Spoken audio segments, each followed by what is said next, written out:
live. I got some important news. All right, hold on. I've been patiently waiting. We are live. We are live now. I'm just letting you know, Chris. I hit the button, so we're live now. So is it something that you can discuss? Yeah, it's important. Go for it.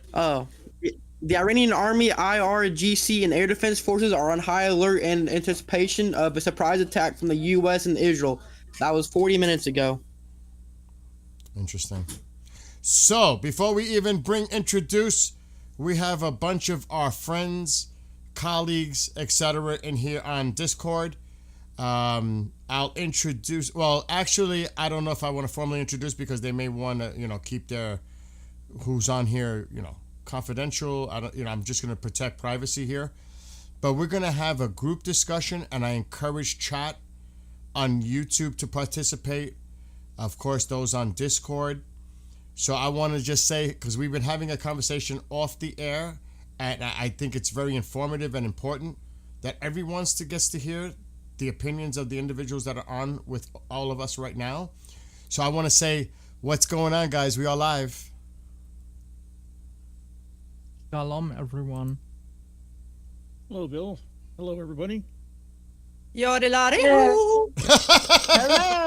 But wait, we got to hear somebody that said they were fixing the microphone, and that would be the military wife herself, Tammy. Hello. There she is. There's Tammy. All right. So before... Hello, people. And Chaos is here. Moses, Dusty, Nina, Tammy. I'm going to have to look at all the people participating. Red Bull, Chris, Jack. And did I miss anybody? Stormtroopers is in here, but I don't know if he's actually in the thing. But there's a few in here. So continue what you were talking about. We were talking about Afghanistan, and that to me it was a bad experiment trying to push democracy into a region that would never accept a democratic type of government, because you're dealing to me with a lot of tribal factions in something like this. And Moses was bringing up the point that that's something that we lost on that, because we were trying to do something that literally was impossible based on what was going on the ground with the actual people in Afghanistan with the support of the Taliban. Did I get that right, Moses, kind of? Yes, sir. Yes, sir. Okay. Yes, sir. So, there's a lot of talk right now. There's a lot of rhetoric ramping up, stuff going on out there. I don't know. I've just started off everyone that's on the chat, and I'm going to sit back. I'll engage, but I want to hear a lot what you all have to say for once, because this is a global community, and I think it's important for people to hear all of your opinions and the great discussion that we just had on Discord. So basically, do you all think that something is imminent, that it's going to happen, that there's been rhetoric coming out that there is no way a deal is happening. It's actually coming from both sides that a deal is not possible. They're just too far apart. So do you think that something is definitely imminent in the next week, days, months? What do you all think? And I'm just going to sit by and listen to your discussion on this, all of you. Who wants to start? I'll kick this one off here, Bill. Go for it, Dusty. I think there's enough water under this particular bridge. By the way, this is Dusty Witch, in case anybody is curious and just listening and not watching. I think there's enough water underneath this particular bridge right now to where people can safely assume that we're going to do something now. What scale that something is, I think, is yet to uncover itself. But something is going to happen at this particular point in time. Anyone else? Yeah, I will step in real quick. Hey, my name is Chaos, and I think that the signs are visible for everyone, and I think given to the public some informations about what's going on, no deal, and the movement on the ground, it's telling, because the public and the media can be played, but look at the movement. I don't think the United States of America moving almost so many assets in the region, almost 30, over 30% their navy is getting deployed in the Middle East. So that's telling, because it costs money to ship them there and let them sit there for nothing. I think we will see an attack sooner or later. That's still up to the stars to decide, or to President Trump or Commander-in-Chief here in Israel. But I think shit's getting hot, because in Israel we're getting prepared. Our front command giving stuff out for emergencies, what we need to have at home for a few days. So even the order was given out to the hospitals weeks ago was repeated to prepare for emergency shifts. So that's telling for me. Well, That's Chaos, my you and Moses are on this call right now, and I want to hear what Moses has to say, but what would you tell the people of Israel now in the preparedness aspect? Like you said, you're on high alert right now, and Yep. I would like to hear what you have to say in as far as giving advice to those that may be in Israel now and now to prepare now for an emergency situation that could come in the next hours, days, weeks ahead. But before you do that, I want to hear Moses' take. Moses, are you still there? Yes, sir. I'm here. Okay, so since Chaos went, let's give you a shot as another person that's living there in Israel. What is your perspective, your take on action? And also, I'll add to that, do you think that Iran potentially could strike first, or Israel could act unilaterally, or do you think this is going to be a joint exercise between the United States and Israel, which is what I believe? Give us a little insight of, what your thoughts are on this. So, they told us to be prepared. And right now in Israel, there is a panic buying. People just panicking, stressed on, the days to come. And they told even in the hospitals and clinics to get ready to work without electricity and communication, which they had emergency meeting that took place a couple of days ago, and even today. And people here in Israel, they're getting prepared. They're saying there is less food, there is less water, because of the panic buying. Because many people just right now they're getting ready themselves to a long war. They're saying could be this war can take place maybe a week or weeks or even more. But this war is gonna be ugly, in my opinion. It's gonna be really bad, and yeah, we're getting prepared. All right, I'm just getting word from Discord that Belarus is mobilizing for something. I know this is.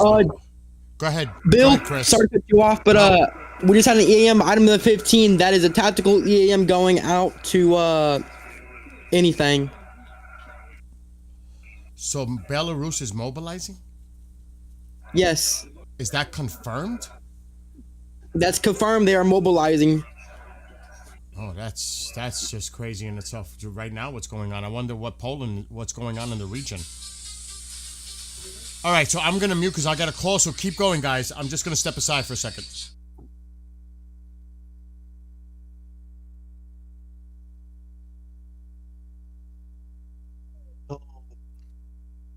I think it's hard to say to the people in Israel or for the outside, because as Moses said, many people getting anxious, getting scared, a bit panic, and I think my advice is just follow the guidelines, from the home front. Just be safe. Look at each other. Try to keep calm, even in a high stress situation. And I think we are more than prepared, even without war, to handle that tense time again. So, yeah, and if you need help or something, just try to talk with people. Distract yourself from stuff. Don't listen too much to all the noise around. Just wait and be prepared. That's all I can say without going into too much detail. And I think we're going through that. Like every time.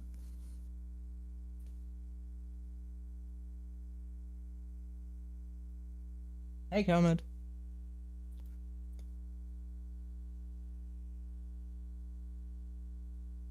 Thank you, Carla.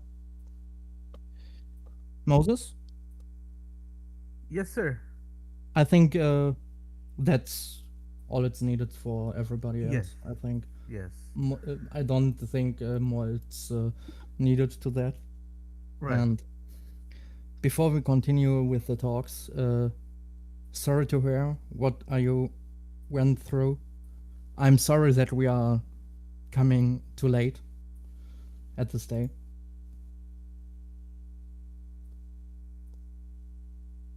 So, yeah. And if you need something, just hit me up. No problem. Hi everybody, this is Red Bull here. I just wanted to ask Chris, could you repeat that bit of news, please?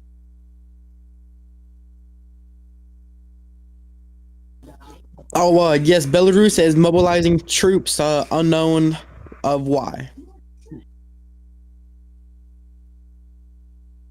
Could somebody kind of unpack that little bit of information for those that don't probably understand what that means? Well, it could mean everything, you know. If they are getting prepared, maybe they are getting prepared to help Russia with an attack on Ukraine. We don't know. So, Chris, if you hear something, just let us know, please.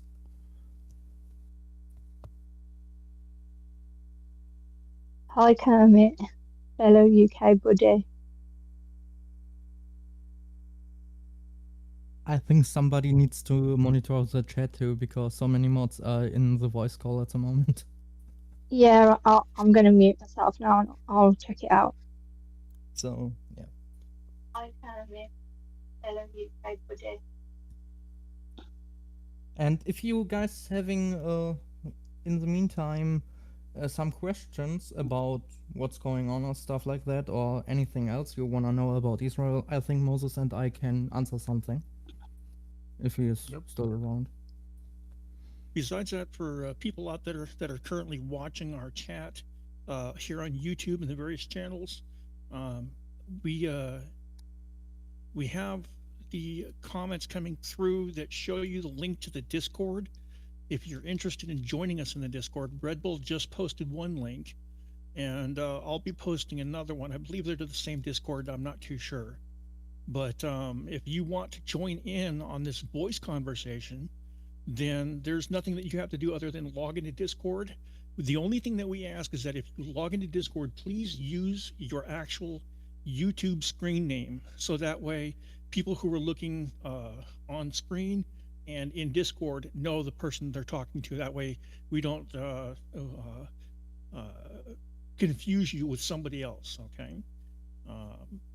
And this goes out here to Bill. Bill, is there a way that you could probably pin either Red Bull's comment or mine to the top of the Discord list there? Or not Discord list, but on top of the YouTube page? And see if we can get people to go ahead and click and maybe join in.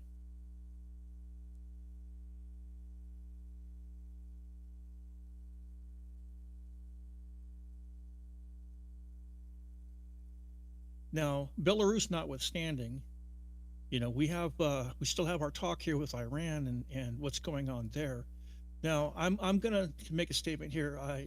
I disagree, Moses, with a little bit about some of the things that you've stated regarding, whether or not the United States is won, lost, or is completely indifferent when it comes to activities that have happened over in the Middle East. Personally, I believe that we haven't lost anything. It's not us who lost; it's the people that we helped out who lost. They didn't know because we failed them. We failed them in educating them what democracy is all about. It's not just as simple as you get to choose who you want to lead you. You need to understand that there is a process of democracy. You need to understand that there is a responsibility with democracy in understanding what it is, what's going on, and how it works. It's not just a sit back and allow it to happen kind of thing. There's actually a process that's involved, and it takes education, and not only education, but it takes time for people to understand exactly what that process is. And we didn't give the people of Afghanistan or of Iraq a really good taste of what that process was. I mean, I don't know how literate the people are in Afghanistan or Iraq, but I'm assuming that the literacy rates probably aren't as high as they are in other countries around the region. And because of that, not saying that these people are stupid, illiterate doesn't mean stupid, it just simply means uneducated in certain things. And I think they're illiterate on civics and the responsibility of civics and what it means to actually be able to vote in people and represent you and what that means in the long term. And when people don't know things like that, what they do is they typically go back and rely on things that they've known in the past. They go to people and representatives that they are sure of, that they can say, yeah, we know how that works. And sometimes they go back to what was poisoning them in the past, not because that's what they want, but that's because what they know. And it's something that they think, well, now that we've dealt with it the first time, they know better than to do it again, instead of understanding that it's more like an abusive relationship. Just because somebody knows they're an abuser doesn't necessarily mean they're going to change and become better for it in the end. I don't know. Anybody else have anything to add on to that? That maybe you might disagree with me or agree with me? I would put something in between your statement and Moses' statement, because I disagree on some points too with him. I think it's hard to understand why people thinking the United States lost in Afghanistan, because I think the mindset from outsiders, because you are not living there as an US citizen or whatever, but I think it's just a bad planning with the withdrawal and stuff, not listen to your agencies, but I don't think it's just a loss from a war.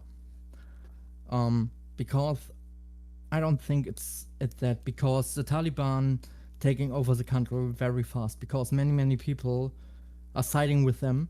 That's true, but not everyone, because some people and many people switching the side because fear for punishment or for something. So that's something you need to count in if you're talking about Afghanistan or the Middle East or every other country facing people like the Taliban. So fear is a factor. That's not. That's just a fact on the ground. So I don't think you lost the war. That's my. Yeah, that's true. Now, did we have a really bad idea of how to pull out of it? Oh yeah. Oh yeah, that was a shit show and a half. That's completely obvious on that one. We screwed the pooch on proper withdrawal. I mean, all that build up to get all that equipment over there, and we just left it. We left it for whoever may concern. And unfortunately, that was the powers that be that came back in again. Now they get all that high-tech equipment. Yeah. there Moses, is are you some still there? weird. Are you still listening? And I just got a weird phone call, and we're gonna have to look at the. He told me that there was something that the president was discussing on Air Force One. I have to find this because you guys, this is crazy, and it's on fire right now on the net. I'm gonna just go a little back. This has nothing to do with Iran. Okay, this has nothing to do with Iran. Allegedly, former President Obama was on a podcast, and they asked him a question related to extraterrestrials, and he said aliens are real. Okay. Now, someone, Bill, I sent you a copy of that the other day. yes, but now check this out though. The president was asked on Air Force One by a Fox reporter about it, and he said that's confidential. Obama's in serious trouble. What the hell? I've got to see this. I've got to see. And a lot of the questions were regarding Iran, but allegedly, this is what the president just told me. A Fox reporter asked him that question, and that was his response. So I don't know what the hell's going on, but there seems to be. Is that a slip of disclosure by saying that's classified, and Obama's in serious trouble? Is that like admitting that what Obama said was true? I don't know, but this is on fire right now. That was that call. It was UFO disclosure related. That's why I was like, whoa. I'm just saying. That's what just happened. And I got to find the gaggle because we should definitely listen to the gaggle. But I'll let you guys continue, but I just want to explain what was going on in the background. Go ahead, guys. I'm sorry. The word was by Moses, I guess. Yeah, I'm here. Moses, you were up there. I'm here. It's bad there, bud. Yeah, I'm here. Yeah, I agree and disagree. Humbly, I'm agreeing humbly and disagree humbly. I will say I will agree humbly, like on the way that Dusty, which said on, yeah, they're like, illiteracy. They do not really educated enough to know about or tasted about the democracy. I agree with you, but again, if we'll see by the reality and by the how they thinking, in Islamic way, they're not really looking for democracy. They're going by the Quran, and only they want that nobody will touch them and nobody will say, hey, you guys, you're not going to oppose what we're supposed to do, because if you guys you will do, then you guys you will going to taste the sword. So they always will come with the sword. Is it even happening in Africa, in the Middle East, and now it's also taking place in Europe, also in the Scandinavian nations as well. And even many of them are saying they want to make America as an Islamic nation again. Not again, but this is their goal, to make America an Islamic state.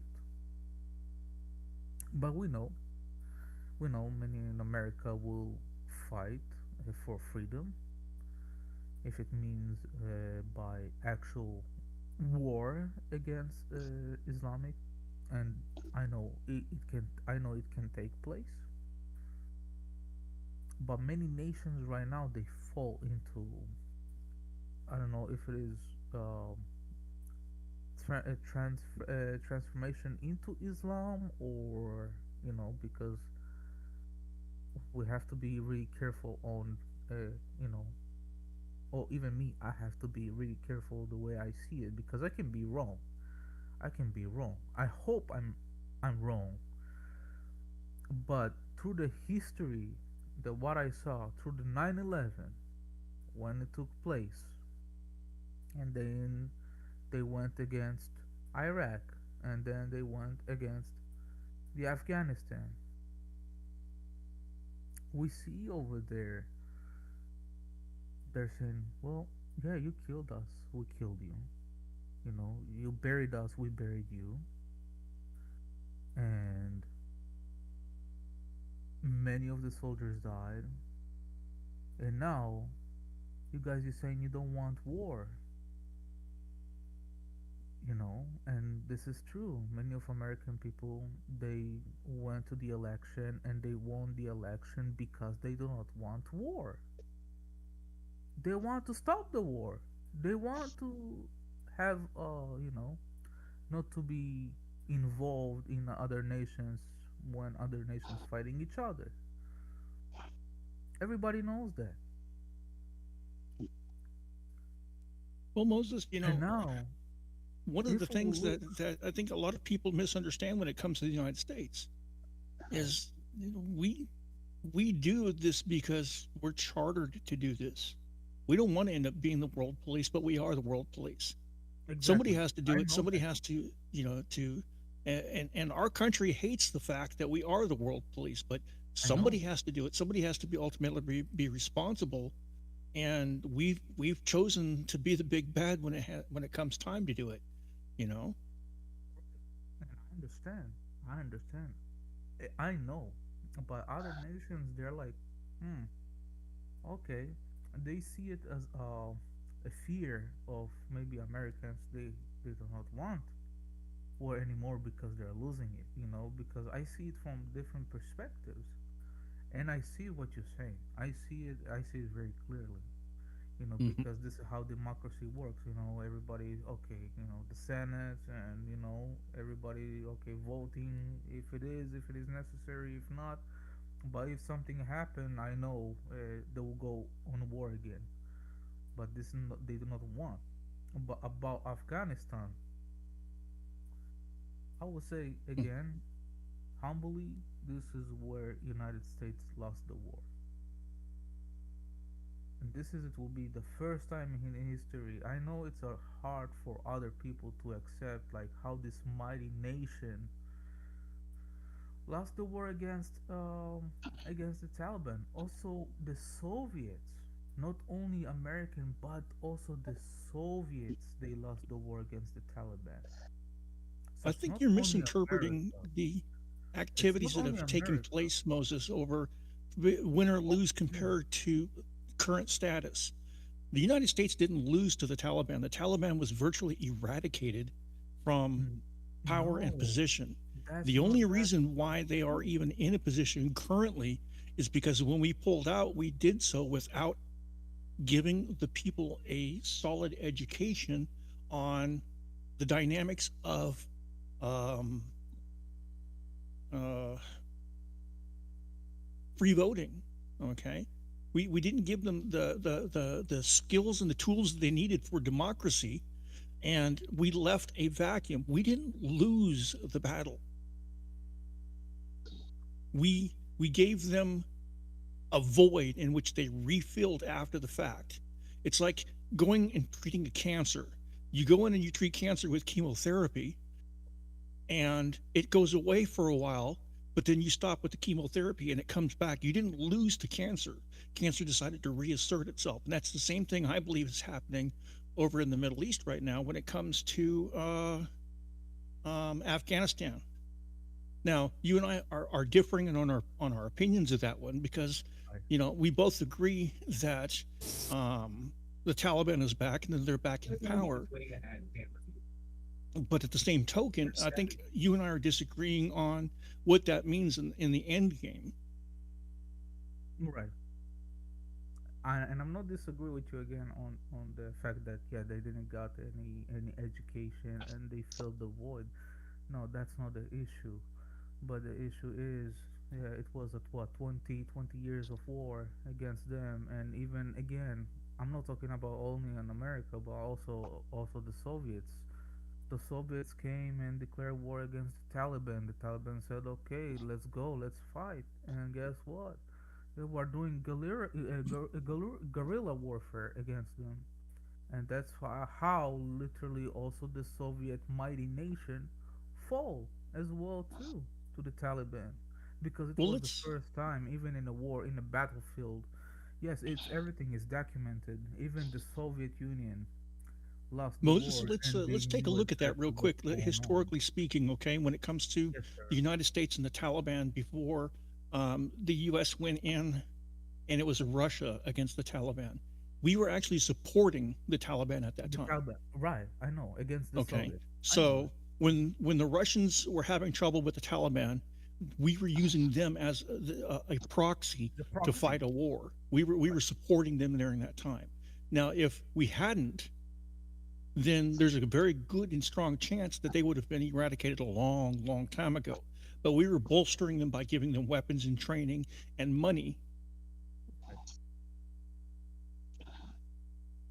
Again, I don't want to say that you're wrong with anything. I just want to make sure that if we're going to talk about history here, History, let's make yeah, sure we that have- that yeah, we we're in the include same page. everything and consider the whole thing. Right, and we're in the same page. Right. Yeah. No, I agree with you on that. Absolutely. I all know right. about, I don't, because I opened up my big mouth about this extraterrestrial business. Here's what the president was asked on the plane. I just want to play it quick, get it out of the way. I know there's more important things to do, but this is. Going through the process of getting on, they have to get legislative, but don't want to be on. I would love to have China and Russia. You need all persuasions, no discrimination. Something that got a lot of attention this week. Barack Obama said that aliens are real. Have you seen any evidence of non-human visitors to Earth? Well, he gave classified information. He's not supposed to be doing that. You know? So aliens are real. Well, I don't know if they're real or not. I can tell you, he gave classified information. He's not supposed to be doing that. He made a big mistake. He took it out of classified information. No, I don't have an opinion on it. I never talk about it. A lot of people do. A lot of people believe it. Do you believe? Huh. What the hell was that about? He said crazy. it's classified information. He should have never done that. He said it twice, and he doesn't have an opinion on it. He never talks about it. He said Obama made a big mistake there, revealing classified information. Hey, I mean, am I reading can too I- much into this? I mean, really? Go ahead. Bill? Yes.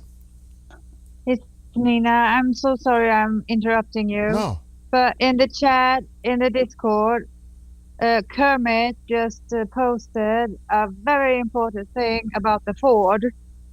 So maybe the alien talks are a distraction from Trump. He's good at that, so we won't think about the Ford. So please look at it, okay? So I can confirm what Kermit said. Me and Dusty were following this last night, saying how we think it's a lot closer. It's confirmed that it is really close to Israel. So now we just wait. Wow.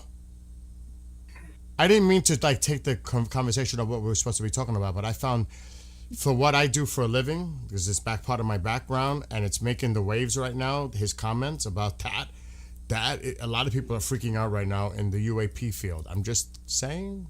That's why I brought it Yeah, up. but it's connected. It's connected, Bill, because he deflects them like Guys, that just yes. to make us Can I look at talk another real thing. quick? Go ahead. My laptop died.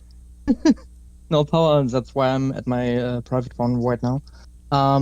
I heading soon towards the office to work, and if something popping off, just let me know. I will respond to that later. And have a nice stream. Take care, guys.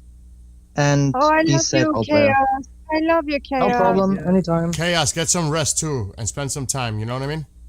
Take Yeah, care I of try. yourself. I Take try, care bro. of yourself. I will. All right, Bye, Chaos. Listen, please, Bye. Please be safe. I try my best, brother. Okay. We need, Send me a you know, as an Israeli, you got my back. message. You got my back too, bro. So, Take care, Chaos. hey.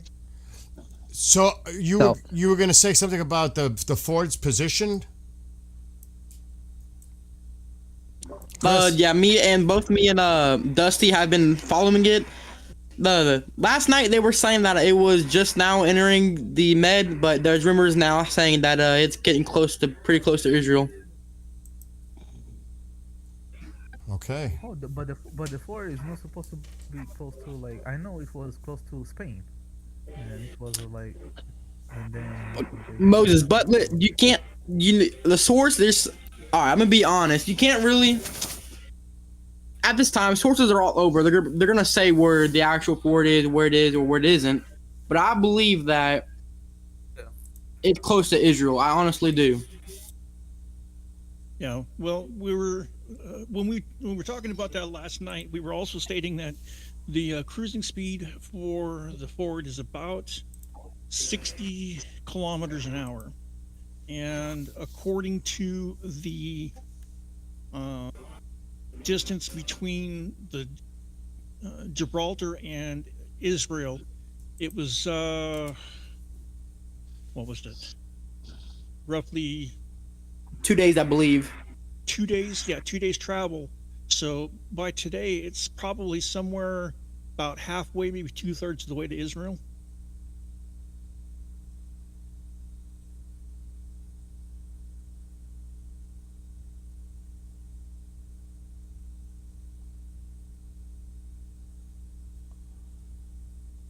Don't mind me. I'm Unless looking. you can't hear me. No.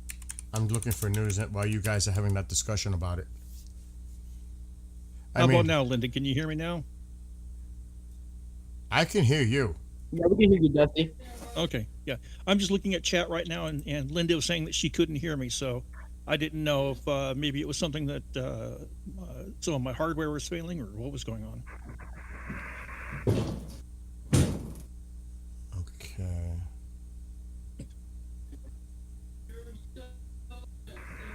I'm looking at chat as well, but I'm also looking for some news.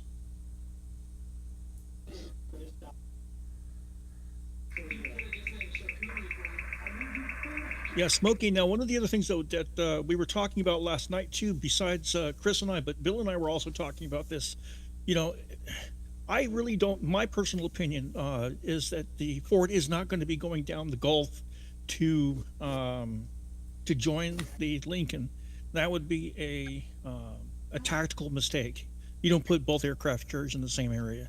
You know, you separate them logistically and so forth in order for the best operational effectiveness, and that may actually be diverting the Ford north into the Black Sea, which is, believe it or not, actually closer to Tehran than it is if it goes all the way down through the Gulf.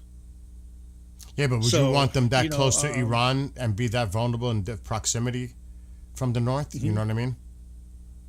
Yeah, yeah, and it would give Iran a two-front war too. And if the Black Sea, you also got to think about Russia. Russia does have warships in the Black Sea. Yeah, yeah. There's a report here, and I don't know if I'm just reading it. U.S. Air Force is turning to Sofia Air Base in Bulgaria into a staging area for attacks on Iran. There are 6 tankers there now. That's what I'm reading. I can't confirm it. I'm just based on what I'm reading. That's the bad thing about this when you see this stuff, to try to vet it out. But that's a report that's just coming in now. Yeah. Sorry. Open source intel. The Ford is likely to be deployed initially near the coast of Israel to defend Tel Aviv and other Israeli cities in the town.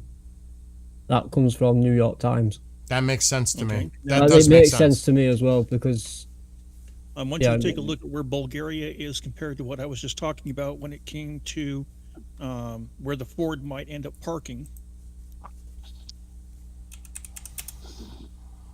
Bulgaria is on the left-hand side of the Black Sea as you're coming in from the Mediterranean.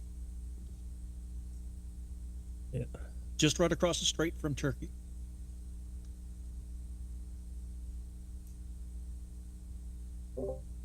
Because there were reports that it was going to get there by Sunday, but you can't believe all the reports you hear. Check it yeah, out. by the weekend or early next week. Well, that's what I heard. It could be in the that says it could be in the Mediterranean by then, but did it not flag up yesterday, like just out of Gibraltar, just going into the Gibraltar Strait? Yeah, it was off of Morocco. Yeah. I mean, again, that's what we're seeing. I think it was Marine Tracker, or it turned it on. Because somebody mentioned as you enter the strait, they have to turn it on. Now, I want something. I'd like for you guys to consider something else here, even Chris here.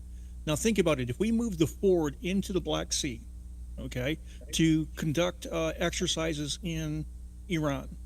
Look where the Black Sea is compared to Ukraine.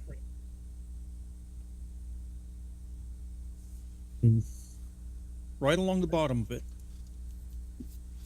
So what are do you we telling think? Russia if we park the Ford over here in the Black Sea near Turkey, so that way we can have effective strikes into Iran, and we're having soldiers that are building up in Bulgaria. What are we telling Russia right now if they decide that they want to go ahead and try to play hardball and support Iran in this situation? What are we telling them about Ukraine?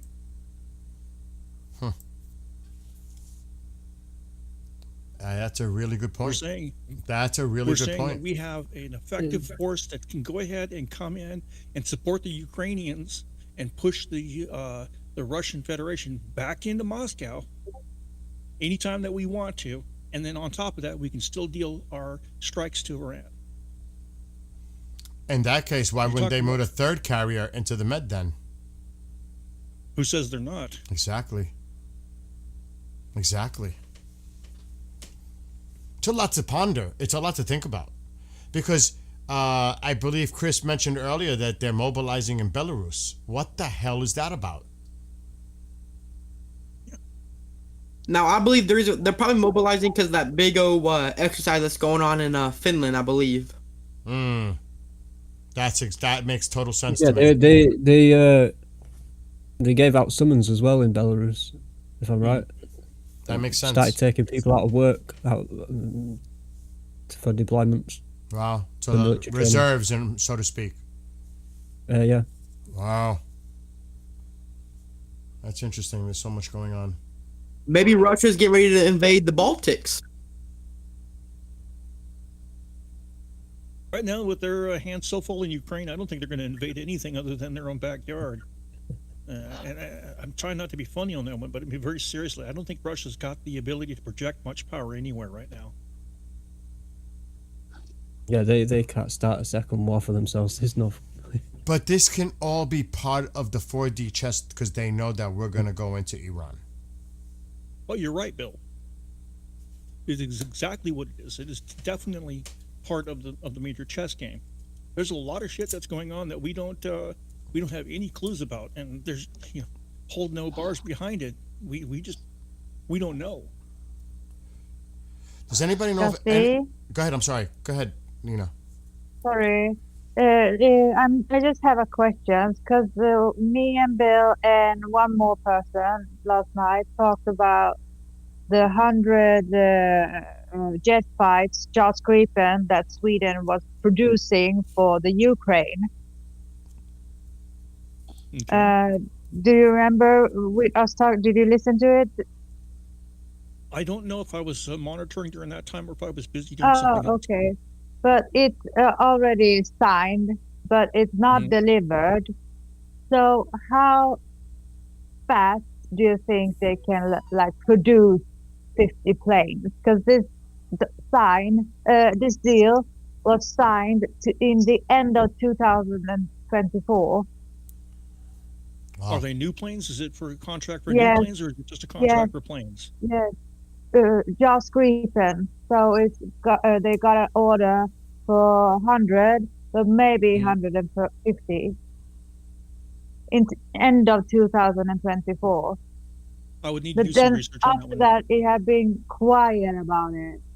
So maybe I'm thinking maybe an offensive with the Ukraine with their new planes. I'm thinking, but So you think it could be related, is what you're saying? yes, Okay. guessing, Could very well speculating. be. I just don't know enough about the situation to make a good solid comment on it, to be honest with you. Neil. I'll I'm sorry. post an article in the chat. Okay, thank you. Awesome. Yes, I just want to address a question in there. K10, former Navy here. You know that in Mar-a-Lago they have a situation room, so to speak, as well. I'm sure they're all traveling together. The Secretary of State, Secretary of War, all his, the people that are close in the administration. They are definitely, because they had a meeting yesterday over Iran. I'm sure if he's, I don't know, is he heading to Mar-a-Lago? I don't know where he is right now because I wasn't really focused on that. But I'm sure they have all the people that need to be in that closed circle close to the president right now. I would assume that to be the case. I mean, it makes sense. If that's very close, Press Secretary and very close to Mar-a-Lago. I don't know. There's so much things going on. I mean, you have to also keep an eye on China with Taiwan. Got to keep an eye. I mean, could all kinds of shit break out at the same time? Is that even possible? What do you guys think? If we're so enveloped in Iran, would they think about doing something else because of that? Would they make a calculated risk like that? I don't know about that. I'm just wondering. But the Yeah, I question think again there's- is, what's the end game going to be? Go ahead, Nina. I'm sorry for the interruption. Oh, it was right. Well, I was just excuse me, saying that there's so many unknowns right now.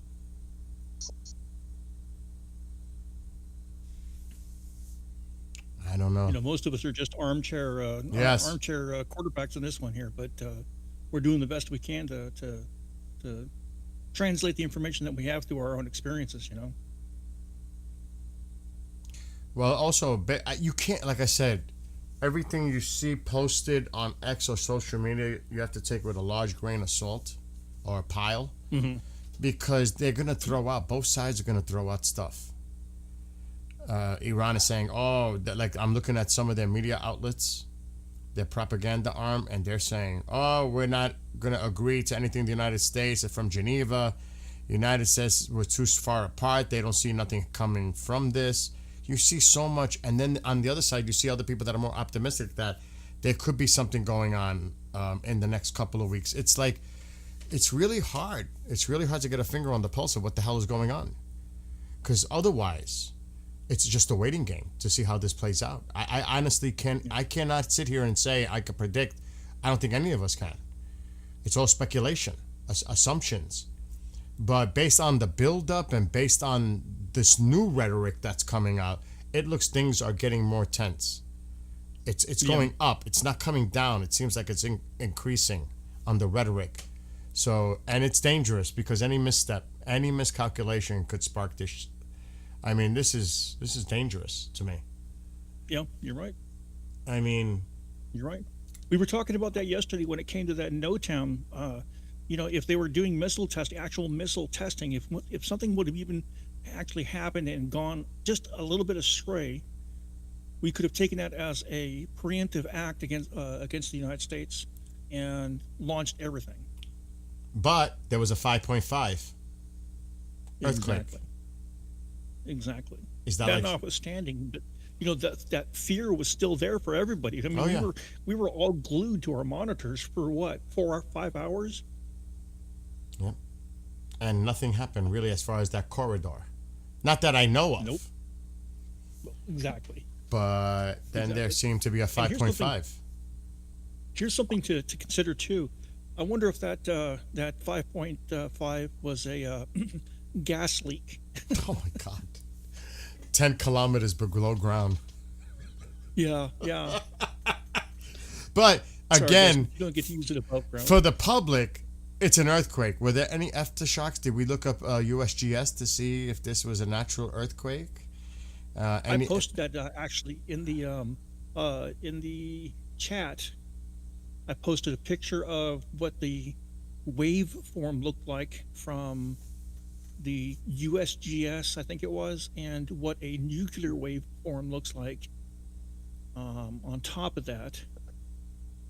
And I don't know how far back it is, but it's somewhere in here. Oh, here it is. And good evening, everybody that's watching on YouTube. I'll see about reposting it again. But yeah, you can take a look at it. And it does not look like a natural earthquake. But that could be an earthquake to everybody in the public, but subtly that's a message saying, look what we're testing. There you go. Go ahead and take a look there in Discord in the general chat, and you should see.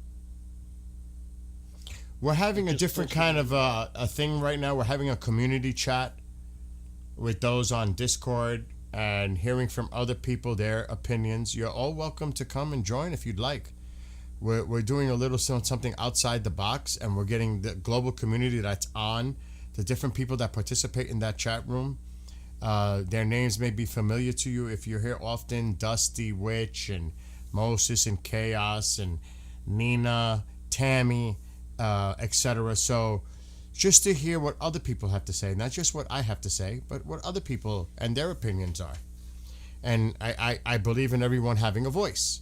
So if you'd like to come, if you have Discord and you'd like to participate in the conversation, you're more than welcome to. I have to say, as an Israeli citizen, in Israel we're waiting for the meeting, security meeting, on Sunday. After they cancel the meeting, so I predict there will no attack day on a Friday, Saturday, and Sunday. We have to wait for after the meeting. That makes sense, but that's also, I mean, you can't discount the possibility that if Iran feels or thinks that there's an imminent attack of them, they may strike first. They can pull all plans out from underneath and do something which I don't think will happen, but you gotta be on guard for all possibilities. What we want may not necessarily be the case. That would be optimal in that kind of scenario, but you also have to consider Iran is a wild card. Iran is a wild card. It's use it or lose it. They know they're gonna get pummeled. They know something's coming. That's the thing that concerns me a lot. Yep. So, but I understand your point that they would wait. But then again, by that being out in the public, that could be a ploy to say, okay, everybody thinks it's not going to happen till after Israel has the cabinet meeting, or after the president has the State of the Union. But that in itself could be part of 4D chess. It makes sense exactly what you said to me, because they want to have that cabinet meeting and get everybody on board and get everyone the background on what the plans are moving forward. It makes total sense. But at the same time, I question everything. I have to. Who knows? But that's a great point, what you made, though. But I wonder why they pushed it from tonight, it's already late in Israel. Is there an explanation why they said it was pushed to Sunday? Does anybody know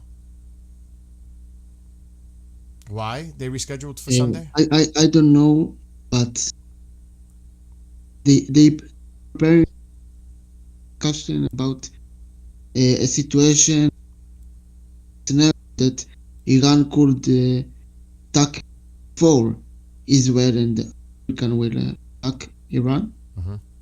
This is a classified meeting, very classified. High level. With several commanders from the army.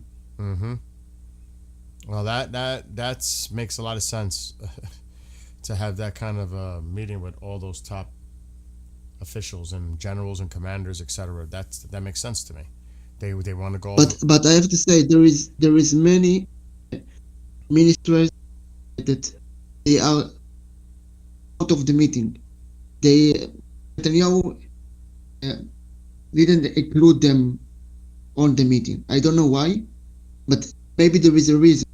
Maybe because it's a very classified meeting and you want to keep all the things inside the meeting and no, that things will not go out to the press. And it may not just be the press. It may be they're worried about some people that may give information over to Iran. Yeah. I mean, they have to protect that. That because there's been word of that. In any kind of scenario, you always got to be considering where you could have spies, double agents working for the other side. So they're keeping it just like the president. He keeps his inner circle very close. Netanyahu's doing the same thing. He's keeping the people that he thinks he can truly trust and have those meetings with those personnel. And the president here in the United States is worried about leaks going out to Congress members, and they put it out, leaked information out to the press. So it's understandable in this situation to have that kind of high security and keep as minimal amount of people in the need to know that you can without the risk of leaks or worse, is what I'm saying. And there is Iran can attack before Israel and the US, and that's why they are giving everything the meeting, and they always preparing for this scenario. They know Iran can attack for Israel and US. Well, we have other Israeli friends on with us here. I don't know if I'm saying it, Mayor. I don't know if Moses is still here, but Chaos was here earlier. And I know that you're all right now on high alert and at the utmost preparedness for an emergency. And I pray for all of you there. I pray for the people in Iran. I mean, this could, there's a lot of serious concerns here.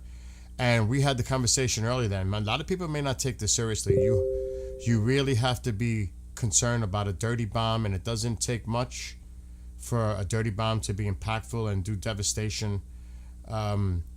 We have to really be concerned of the unknowns here, and that is something that really has me thinking is a possibility of some kind of a dirty bomb or something like that.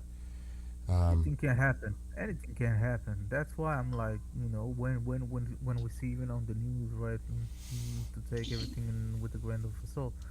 Just making sure, hey, let's really see on what's going on and just calculate all the possibilities what can take place.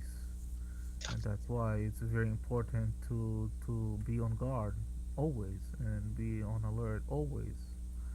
It's a bomber, yes. Do we want to be on alert 24 hours? Absolutely not. Yeah. But it is what it is, I believe the war will happen eventually. It will happen. It's a matter of when and time. Maybe they're just finalizing stuff, and then who knows if they will fire a preemptive strike or us. It's one way or the other. Everything can happen. I would say this. Jeff made a comment. When did Iran become such a feared military? Look at what they're capable of doing to their own people. What do you think they would want to do to the people of Israel? You don't think already this October 7th? Yeah. I mean, but if they know their days are numbered, that they know that they're about to get obliterated, they're about to get pounded, I don't think that it's out of the realm of logic that they would love to see Israel go down with them. And they're going to do everything they can to harm and destroy Israel by any means that they will, because you're talking about some seriously sick-minded people. Look what they've done to their own people. What do you think they would do to the Israeli people? Oh my God. That scares me. That's why I think about it. That scares me. It doesn't take much. It's not about their fear military. I fear what they're capable of doing. And do they have the ability to create that scenario, which I don't think anyone can answer with a definitive answer, yes or no. And that should be alarming. On what Iran capable? Oh yeah. I mean, with a dirty bomb? I mean, right, of course they can do that. Absolutely. Absolutely, they can do that. But many, even the people here, they're saying, no, they're not even, they're not believing on those stuff. They're not believing on those scenarios, just happen and they don't want to. They don't want to. That's why they don't want to think about it. Many of them, even in the people of Israel, none of them they think this is gonna be happen of October 7th, because they're saying no, Islamic is good. We need to help them. We need to do this. We need to do that. But guess what happened? They're feeding the monster for many, many years with money, over and over from Qatar. Look, yeah, and then it's happened. Yeah, I mean, because they didn't calculate what the possibility could happen when we're feeding a terrorism. There you go. For many years, they're buying peace with money, giving to the Hamas money for many, many years. I mean, What happened? Let me ahead. shift gears a little bit for something here. There's a topic I've seen come up a couple of times here in this chat room, and I want to go ahead and get other people's opinions on it, if it's all right with you, Bill and Moses. Oh yes, of course, brother. Go Now, let's see, who's it there's just saying this? I'm talking about sleeper cells in around the world here, and I just saw. Here we go. Mom Knows Best is talking about, don't know about you guys, but I'm getting a very unsettling feeling about who's already here, like sleeper cells being activated. Okay. Now, Bill, what is your feeling on sleeper cells? How do you feel about it? Moses, how do you feel about it? I mean, I'll give my opinion on it, but I just wanted to bring this up that, it's a concern that people are having, and I just want to get your opinions on it. From a person who lived in New York City for many years, dealing with 93, that was the first attempt. The Cole, 9/11, and all the threats that we endured in New York City when all that was going on, and the way they've been here for decades. And yes, the border may be more porous than ever before the current administration, but I would be very freaking concerned if I lived in a big city where they're going to try to inflict as much damage as possible. The only thing is, they know if they do something like that, they're going to get, it's going to even be worse than what we already have but nobody's going to take responsibility, whatever could happen. I am very concerned. If I lived in New York City right now, in Manhattan, I would be very freaking concerned right now. I would. Because you got to remember, the FBI, the law enforcement agencies of this country intercept so many credible threats that we're not aware of. Because I speak to a lot of people on this. And it happens all the time where they're stopping terrorists from actually carrying out something. Thank God they're able to stop it before they're able to, to commit these terrorist acts. I would be very freaking concerned about sleeper cells in the United States. I'm not saying it's widespread. It's targeted to whatever they're focused on, but I would be freaking concerned. That's just my own opinion. Moses? They have the ability, of course, to send people to the US and terrorist attack. But Go ahead, Mao. Go ahead. I think it's very limited. What, Moses? No, go ahead. Go ahead, Mao. I think it's very limited. They have the ability, but they have more ability to hit Israel with ballistic missiles and the terrorist attack. And if they will, the regime will collapse, they will launch everything. Will send everything Israel, because they want to destroy us. They all the time. So it's very concerning.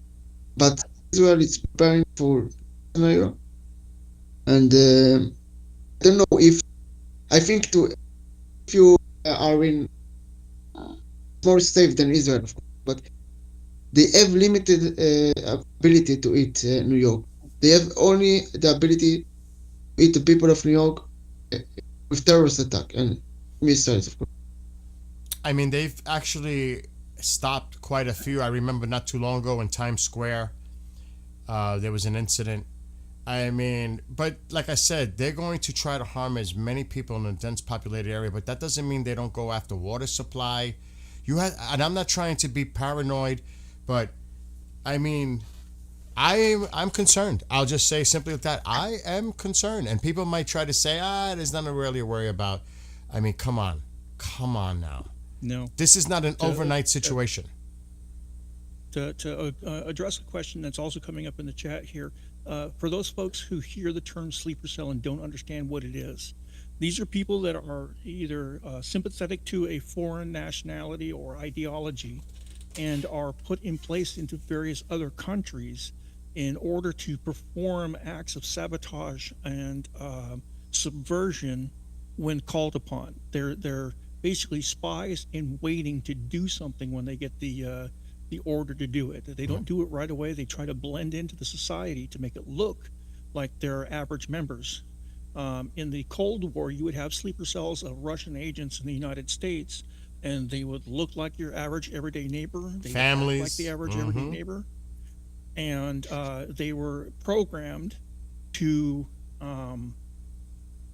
do things like blow up dams or to sabotage electrical grids or things like that in times of when they got activated. That's what a sleeper cell is. And it's scary. And yes, Israel. That's why when we brought up the carriers, it makes total sense to put the carrier in the Mediterranean, because that's going to act as another defensive shield for Israel. You have Jordan, and you know they're gonna target Jordan. You know they are, because they know that's where a lot of our assets are now. But Jordan is that line before it gets to Israel. But we're creating another defensive shielding, so to speak, for Israel on the incoming. I think that's going to be its main role, as a defensive posture to protect Israel. And yes, it can actually act offensively as well. But I think in general, I think that carrier is going to play a big part in the defense of Israel. That's just my opinion. But boy, oh boy, it is very scary. I have to tell you, it is scary. I don't know how you can't be concerned. And they're going to hit, like I said, I live in upstate New York. Town is population of 2,000. Do I expect them to do something up here? Not likely. Highly unlikely. I think they want to impose as much significant impact of damage. Whatever their objectives are, they're trying to do it at the highest possible impact. And that concerns me. It does. Moses, what about you? Yeah. All right, go ahead, Nina. Go ahead. Sorry. Or whoever that. It's Red Bull. Red Bull, go ahead. Yeah, I was just going to say, I do have major concerns regarding the Jordanian people, because they are right in the middle. So, and I don't think they get mentioned enough. I mean, they are right in the middle, and they're probably living just as much on the edge as everybody else. And just like here we have our concerns, you definitely have your concerns in the UK. I'm sure they have major concerns in Europe in general, all over, of the possibility of jihadists. Because you remember, they did say, all of Islam, this is a holy war. An attack on Iran is an attack on all of us. Because they have said those statements in the past. In recent past, they have made those statements. And Hezbollah, Iraq, the Houthis, Lebanon, they're all in on it. If you attack Iran, we're going after you. You know, so that's a major concern. It's a major concern because you got it from the east in Israel, you've got it from the north in Lebanon, and you got it from the south from the Houthis. And that's just to name a few. So, I mean, Israel is a major concern in defending Israel against all this, all these threats.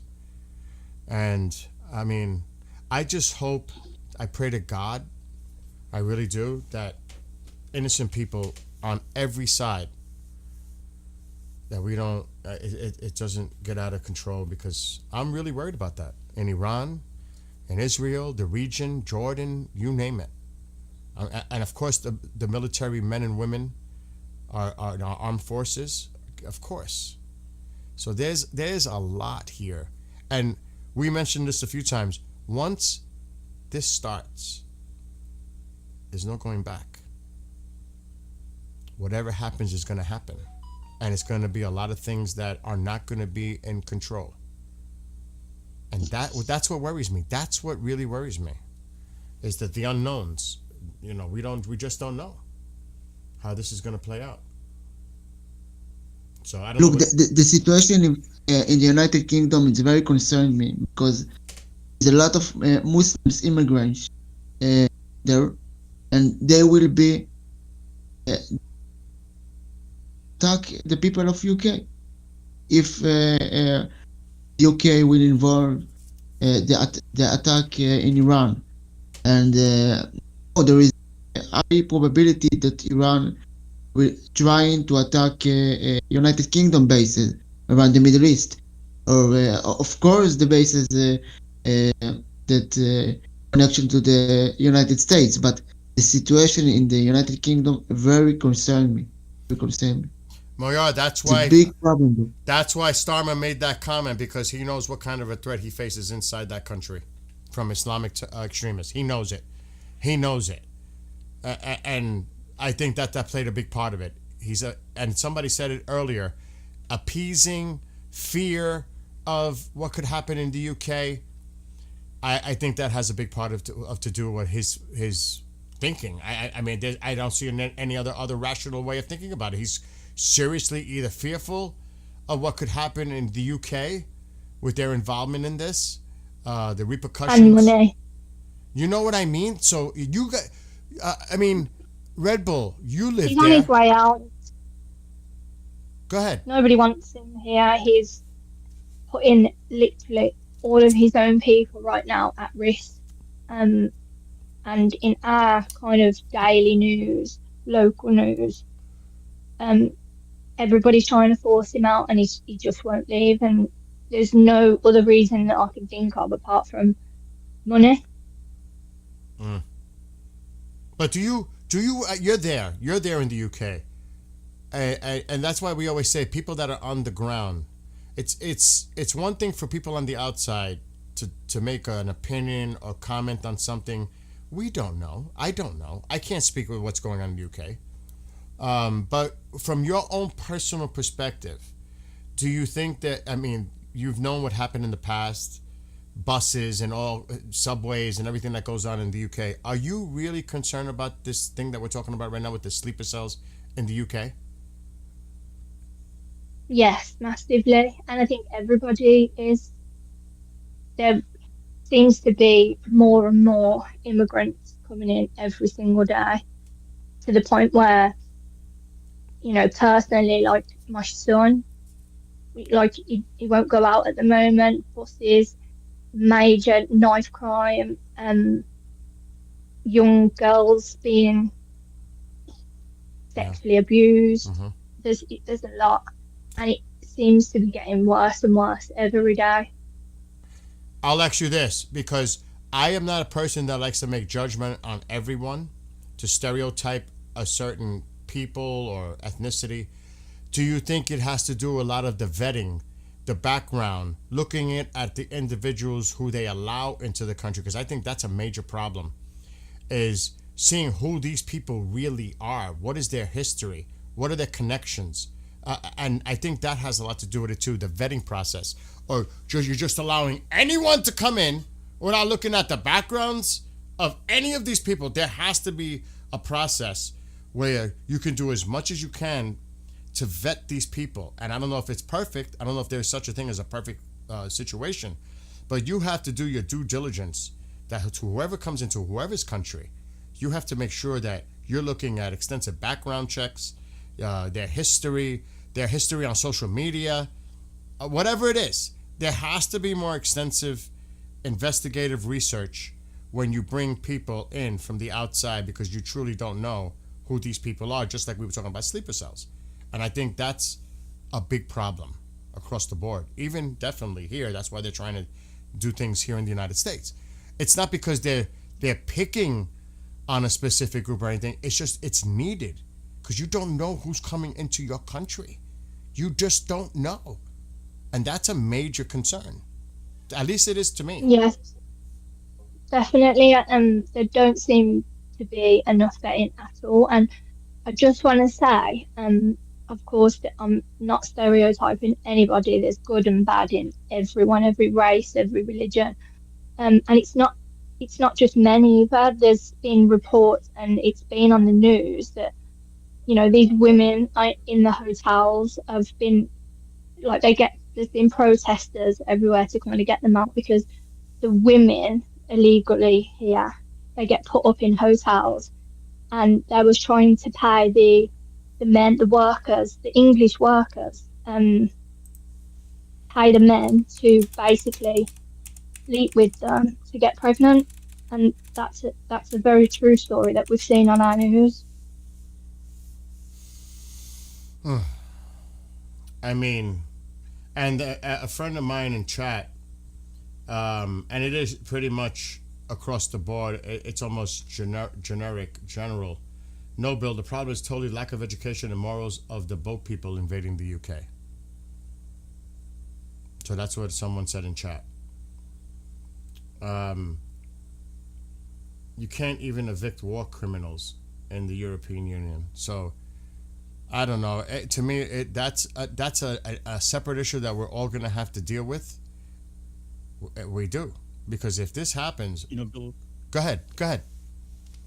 part of the situation is it's not just in the UK. That's one of the biggest complaints that I have, at least here in the United States as well, when it comes to illegals crossing any border, is that they bring their culture with them, but they don't want to assimilate the culture that they are coming into, and you know, they say they're fleeing from some problem or some perceived issue in their foreign country, yet they bring those same issues with them to the country that they want to come into. And I don't know if they realize that sometimes or not, but they don't want to assimilate. I mean, my mother is Korean, okay, and she came through the naturalization process and went through the whole shebang, okay.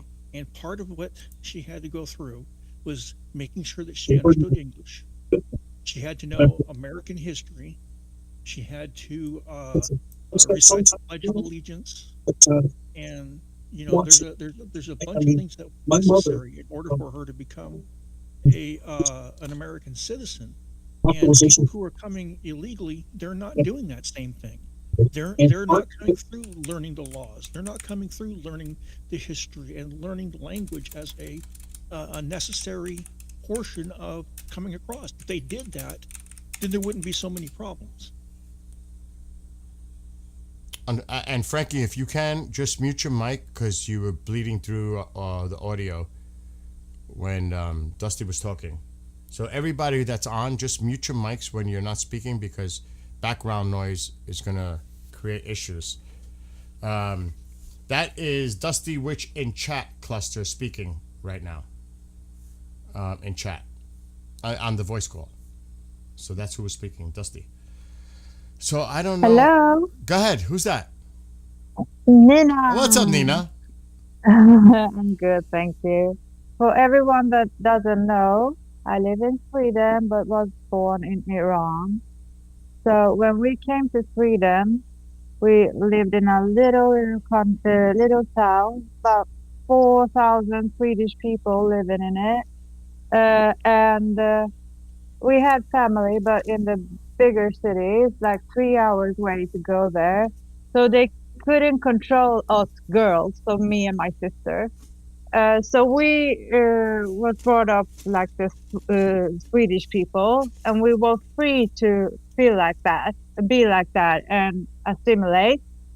But when we went to Gothenburg, the big city in the west, our family were like, "Oh, you're Swedish. You have become Swedish. You're not like us." And the guilt trip on that every time we were with them for 20 years. So they won't let the women be Western. And also in the cultural, they hold on to something even harder than they did in the home country. They weren't so Islamic or religious or whatever in Iran, but when they came to Sweden, they hold on to it and make it even more hard. If you know what I mean. Mm-hmm. Wow. So that's because they get really stuck to their identity and try to hold on to something that's not there anymore. It's about that. But if they're going to, if they're going to another country, are those people, are they leaving the country because of what they were going through in Iran, and now they're going to another country to seek peace and freedom and get away from what was going on in the country? Or are these just... No, we did that. We did that because they were after my father. My uncle fled over the mountains Wow. with a donkey Wow. to Afghanistan, and my other uncle was in prison for 4 years. So they were after my father. So we came to Sweden. We were like that. We were like that in the beginning after the revolution and because of the war between Iraq and Iran. Mm-hmm. But the ones that come now, I don't know. I don't know what their minds are. You know, it's hard. It's really hard. So do you think they're just trying to go into certain locations throughout the world just to spread what they believe in? Yes. It's always there in back of their mind. Not all of them. I believe that the women want to, you know, and the thing is that all the people that came from Afghanistan went first into Iran, got radicalized, and then they came to like Sweden and Europe. But only the boys, only the men. It's only the men that comes, and they don't get wives or Swedish girlfriends because they don't get it. They're not the alphas, right? So they do crimes and all of those. They get frustrated, and the testosterone, you know. It almost sounds It's like all of that. it almost sounds like they send people into certain areas of certain countries to keep the radicalism going and threatening the people that left for whatever reason other than the support of the regime to traumatize them, to threaten them, to intimidate them. It almost sounds like they do this on purpose to have those individuals there, the radical individuals, so they can so I don't want to say this in a bad way, but to keep you all in line, the ones that left. You know, it is. I'm not surprised. When you tell me this, I'm actually not surprised that they would. No, I'm confirming, and also it's like this is like biological. What do you say? Biological. Yeah, warfare. Just like the fentanyl and the opioid crisis from China is chemical warfare. It's also psychological warfare. Yeah. It's to torment you. It's to torment those people that fled. And it's from Russia and Soviet and communism. It is. That is, but It you're. is from them. But Nina, you're in peace, obviously, in Sweden. You're okay, right, over there with your family. It's when you went to the big. No, the regime has done that. Our identities are like half or split, or you know. You see, we're not whole. We're just. A lot of us is just coping. I don't have any contact with a lot of my family because of the frustration that not having an identity. Wow. But I mean, you said you come from a small, populous area. That's where you live right now. I don't want to say come from, but that's where you reside now. It was when you entered the bigger city where you noticed this. But where you live right now, are you at peace? Yeah, my life is as good as it can be. Okay. But it hasn't been easy. No one's life is off. But think of we came to Sweden, and they thought that we were the Islamic Republic of Iran. They didn't know about our history, no internet, nothing. So everyone thought that we were radical. They called us Taliban. They're judging And you. so They're on. judging you without knowing you. That's the saying, book by the cover. They're not. Yeah. Yeah, even the teachers didn't know about the revolution and all of that, what we were before and our values. And we were Heil Hitler on in school every day. by neo-Nazis. So it's been a fight, of course. It's been a hard struggle. I hate to say it, but I've been just as guilty of that in the past. It hasn't been until very recently that I've actually considering that Iran has been anything other than a Arab country. I mean, very literally, not until very recently did I know any better, and now I do. As a matter of fact, I had to correct my daughter last night. She came over and we were talking about Iran's past and so forth, and I had to correct her, saying, no, Iran is not a Muslim state, regardless of what people tell you. It is a Persian state that has been taken over by the Muslims, but it is not a Muslim state. And she wanted to debate me on that one. It's like, no, I know people that live over there, but I've been just as guilty of that in the past. It's been the worldview since, the mid 70s that, Iran has been the bad guy, because that's the way all fingers have been pointing to it for the longest time. So, I'm just as guilty as everybody else until just recently. Oh, Dusty, it was really, really humble of you to even say that. Thank you. This is what this is also I said it yesterday with Bill in the conversation, and I told the history of Iran, that they got literally hijacked by Arab. Saudi Arabia came over there preaching their Islamist, and turned and they conquered Iran from within. And then Thank you, Moses.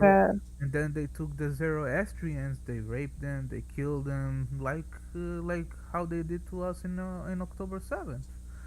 So their interpretation, though, from their perspective, would be they united the people, but it was a conquest, and it's either you abide or you will be killed. Exactly, exactly. But that would be their interpretation. They united everybody. You know what I mean? That would be their interpretation. They were bringing people together. Meanwhile, it was the opposite. It was conquest, abide or die. I mean, that and like we were talking about this yesterday with King Cyrus, the Jewish people, the Second Temple, liberation, the liberation by the Persians of the Jewish people. I mean, people don't know the history. Even I told you that too. And guess what? And this has happened. Those are facts. Facts. Yeah, because we can look what's happened in history, and we can, fact check all of the, the history that it took place, the events that took place. And guess what? It's real. But they want to erase that. They want to erase that. Well, it's the Islam. It's not the people, but it's the Islam. Yeah. Even what's happened even in Saudi Arabia, there is, when we've been through Sinai, there is still, when Moses went through over there, biblical stuff. They raised some of the history on purpose. Even the people of Persia, they will say there is no such a thing Palestine. There is no such a thing Palestine. Oh. Even the Persian people, they know about it, and many people, they will say no, but there is a Palestinian people. No, those are Arabs. Those are tribal people, and came from Tunisia, from Morocco, from Egypt, from so-called Jordan, or Syria, or Lebanon, or I would say Saudi Arabia. Why there are many of these, so-called Arab country? What is Arab means?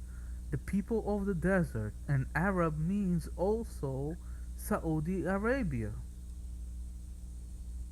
Arabian, it's located in Saudi Arabia. So where this conquest came from Saudi Arabia himself. I'm just reading everyone's comments. And Smokey put something interesting that didn't catch my attention. I know this is maybe a little off topic quickly, but he said that there was an issue, an Iranian I don't know, Smokey, is this confirmed? An Iranian Air Force aircraft was involved in an incident during a nighttime training mission in Hamadan province on Thursday, leaving one pilot dead while the second survived. That could have been some kind of a training mission. But that's what Or smoke Shadow is. War. Or Shadow War. Yeah. I mean, things do happen. Yeah. But And yeah. that's what Persians, they're not Arabs and they're not Muslims. Persian, they're Zoroastrians, and they're being conquered exactly the way that whole Middle East being conquered by Islam. And like also Afghanistan, they're being conquered by Islam too. That's why they're being the way they're thinking. This is their way, as Dusty said. They had no education, and that's why. That's why they do not have the education. But back then, they had education. Back then, they had freedom. That's why I mean, Dusty. Like I'm not disagreeing with him, but I'm just giving him the perspective, the way they see it. Yeah, Moses, And that's why. I agree, and it's not that people are purposely being ignorant. I think a lot of it has to do with being educated on the different the history. So that's why I think it's a really good idea that we're having this conversation with everybody to educate people. I mean, I've learned so much myself. Yeah. One of the things that that really got me when I look back on history, and we're talking back into some pretty ancient history, if it wasn't for the Persian peoples and the people of the area out there, we wouldn't have algebra today. Algebra was invented in that part of the world.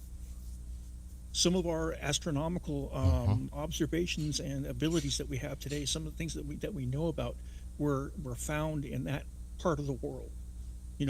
Some major contributions to human society came from that part of the world, and it's amazing how far it fell in just a short period of time, and it shocked me, because it's like, how do we go backward in time, and then all of a sudden somebody comes back and corrects the narrative and says, well, it's because the people that you think were there aren't the ones that were there all the time. They've actually come in fairly recently and took over and claimed that they've been there forever. Yep. And that's what's happened. Yep. With many of the countries, even Egypt. Back then, Egypt was cultic. I think I don't know, Coptic Christians. And guess what? Islam came, took it. They took it. By the way, the Wall Street. There were freedom? Yes. There were freedom. They had freedom, democracy. Yes. By the way, the Wall Street Journal. This is coming from this. I didn't mean to interrupt, but the Wall Street Journal. This is someone posted it on Discord News. Trump is considering a limited initial military strike on Iran to pressure Tehran into accepting his terms for a nuclear agreement. And this is not good. I don't think he knows what he's doing. I don't know about a limited strike. I don't agree with that. Someone posted it on Discord News. Was considering a limited initial. I can hear an echo, so whoever's doing, you have to mute your mic because we're getting an echo. But yeah, that's I think that's just I don't necessarily believe that. I'm just saying. I didn't mean to interrupt you guys. I just wanted to get that out there because it's good. It's good that you are saying thank you. Thank you, Brother Bill. And thank you all for being here, and that includes those in chat. This way we can have a civil conversation, though I always say it, agree to disagree. But I think it's important to have a conversation amongst, all of us in this way. I mean, it's good. I think it's a good thing that people, and hear what your experiences are, Iranian, Israeli, because like you were saying this before we came on, it's one thing to talk about it, but when you're there and you experienced it all your life, living under those conditions, whether you're in Iran or Israel, what you've all endured since pretty much many of you, your birth. I mean, I look at my own life and I'm blessed to be here in the United States, and the freedoms, though we fight for our freedoms every day, too, We do. We fight for democracy every day. And I can't even relate to what you all have gone through, and your families and your friends and everything, your neighbors, what you've all gone through, for some of you, all your life. You've never had that peace. It's hard for me to, I don't know if anybody could relate to what I'm saying, but it's hard to comprehend that. You know, I've had my issues living in the city at times, but it hasn't been constant. It's not like you have to worry about bombs or terrorist activity or being killed on the streets when you go out. I mean, we have crime here, don't get me wrong, but what you're enduring, I mean, I can't even imagine. And my heart goes out to all of you. It truly does. And that's why it's important. It's important to do this. You know, it's important. Bill. Yes, Tammy. Could I say something? Of course you can. I'm Tammy. I'm a military wife. And my husband right now is in the Middle East. I have been going through this all by myself. No family. And I found out through Dusty there was a place that I could go. I went. And for all the military wives out there that are in this predicament, and even for the moms, you need to go to a support group, a military support group, where they know exactly what you're going through and know what's happening. And you can sit there and talk about how you feel. You can sit there and cry if you want to and not feel ashamed. And for the other women, the military wives, you have children and you have friends or family around. Take your children to your family for a night, and you women go out and have a ladies' night to get away from the kids and all the stress and just have fun. But the most important thing is the children. They know exactly what's going on. You don't have to say a word. They have ears and they know. And they'll come and they'll ask you questions. Don't be afraid to answer their questions. But make sure you have activities for them to where they can go to and do to keep their minds off of this and to just love them to death. Because they're going to need a lot of love through this time. And I'm not going to lie to you. There's a lot of stress, anxiety, and fear with someone that you love so much that's in a situation like this. It affects you. You don't think it wouldn't affect you. It does. It affects you physically and mentally. You think sometimes like you're going crazy and out of your mind. I, myself, started getting my days mixed up, my weeks mixed up. I started to dream about war. Last night, I fell asleep I woke up in a nightmare. But I went back to sleep. And I had a nice night's sleep. It's not going to be easy. It's hard.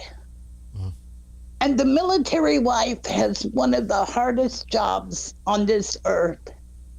And I'll tell you something, no civilian woman could handle it. They couldn't. Not with all the things that we go through. Because I don't even watch the news anymore because of it. Because you're constantly carrying your phone with you at all times. I carry my phone with me at all times. I have the charger next to my bed. I put my phone on my pillow and sleep with it in case I get a call, which I hope to God I never get. And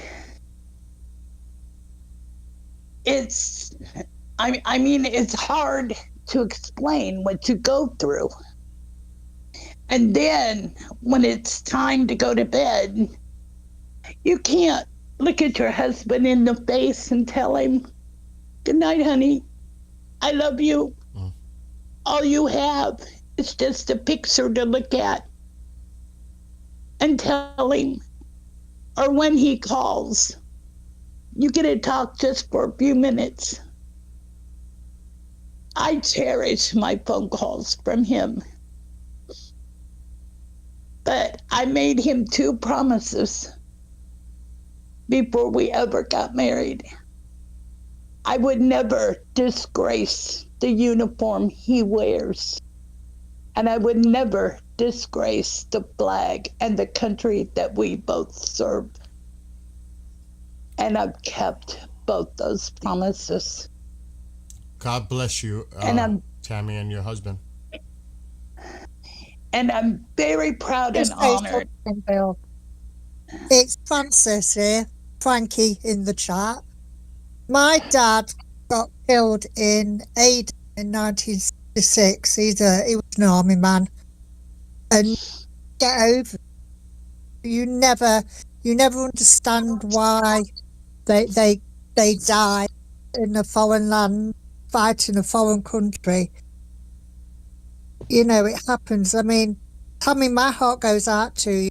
He does. My son-in-law is a captain in the British Army, major in the British Army, and he's just been sent over to Cyprus. Whether they're going to be involved or not, we really don't know, but worrying. Was worrying when he had to go to Iraq and Kuwait, places like that. And you just pray to God that they're going to come home. And that's all you can do. You can eat yourself up if you just worry all the time. I mean, me and my sisters, when my dad died, it was hell. It was awful because we hadn't seen him for a long time anyway. And then to be told that your daddy's never coming home again, that was just awful. So my heart does go out to people, that especially military wives and children who go through this, because since 1966, I haven't had a dad and I never knew him. Not really.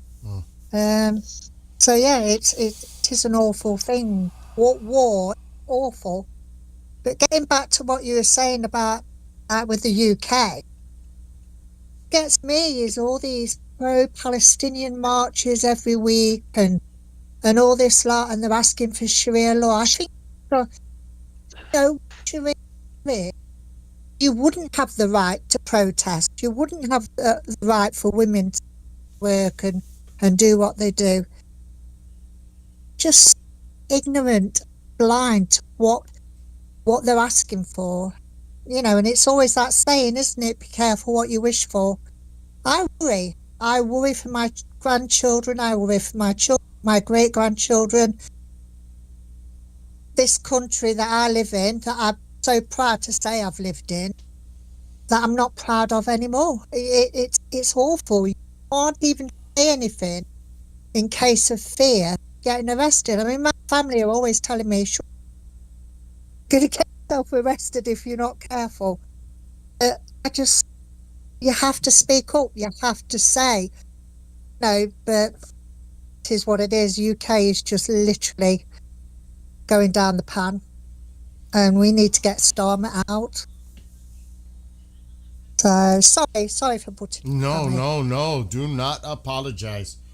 I mean, I'm actually a little affected about what both of you said, and that's what I mean. You know, many of us, like Tammy said, if you're not in that position to be a military spouse or related, you can't relate. You just don't know what their anguish is. And like you said, I can't imagine the not knowing and dealing with that every second, every minute of the day. And that fear of that phone call, Tammy. I mean, my God. And when was the last time you spoke to your husband, Tammy? Are you there? Yeah. Can you hear me? Yes. I spoke to him last night. Oh, good. It wasn't long. It was just short and sweet. But I don't mention anymore about being prepared and what's going to happen because he stops the talk. Yeah. And then I switch it quickly to something else because I can sense when he's starting to get nervous. And he knew I had to go to the doctor this week. And that was the first thing he asked. And I told him, I said, the checkup was fantastic. I'm in good health. And he says, oh, thank God. I am so glad you're healthy. And I said, and I lost 7 more pounds. And he goes, oh, wow. He said, I'm going to have a brand new teenage wife when I get home. See, that's what you got to do. That's what you got to do. So I got him calmed down. But when he was in Afghanistan and wounded and in the hospital, he got mad at the doctor and they couldn't get him calmed down. And they called me to calm him down. And all I had to do was just tell him to calm down and do what the doctor said and just talk to him. And his buddy called me back and said, I don't know what you said to him. He said, but he has calmed down. He said, only you could do it. Wow. And I mean, we've had our ups and downs and our good times and our bad, but the good times have always outweighed the bad. And I know that he knows his job. He performs it good. And if he wasn't needed, if he wasn't good at his job, they wouldn't have called him, they wouldn't have sent him.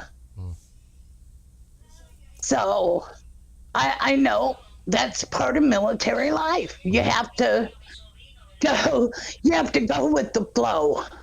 You never know what the military is going to do from one day or the other.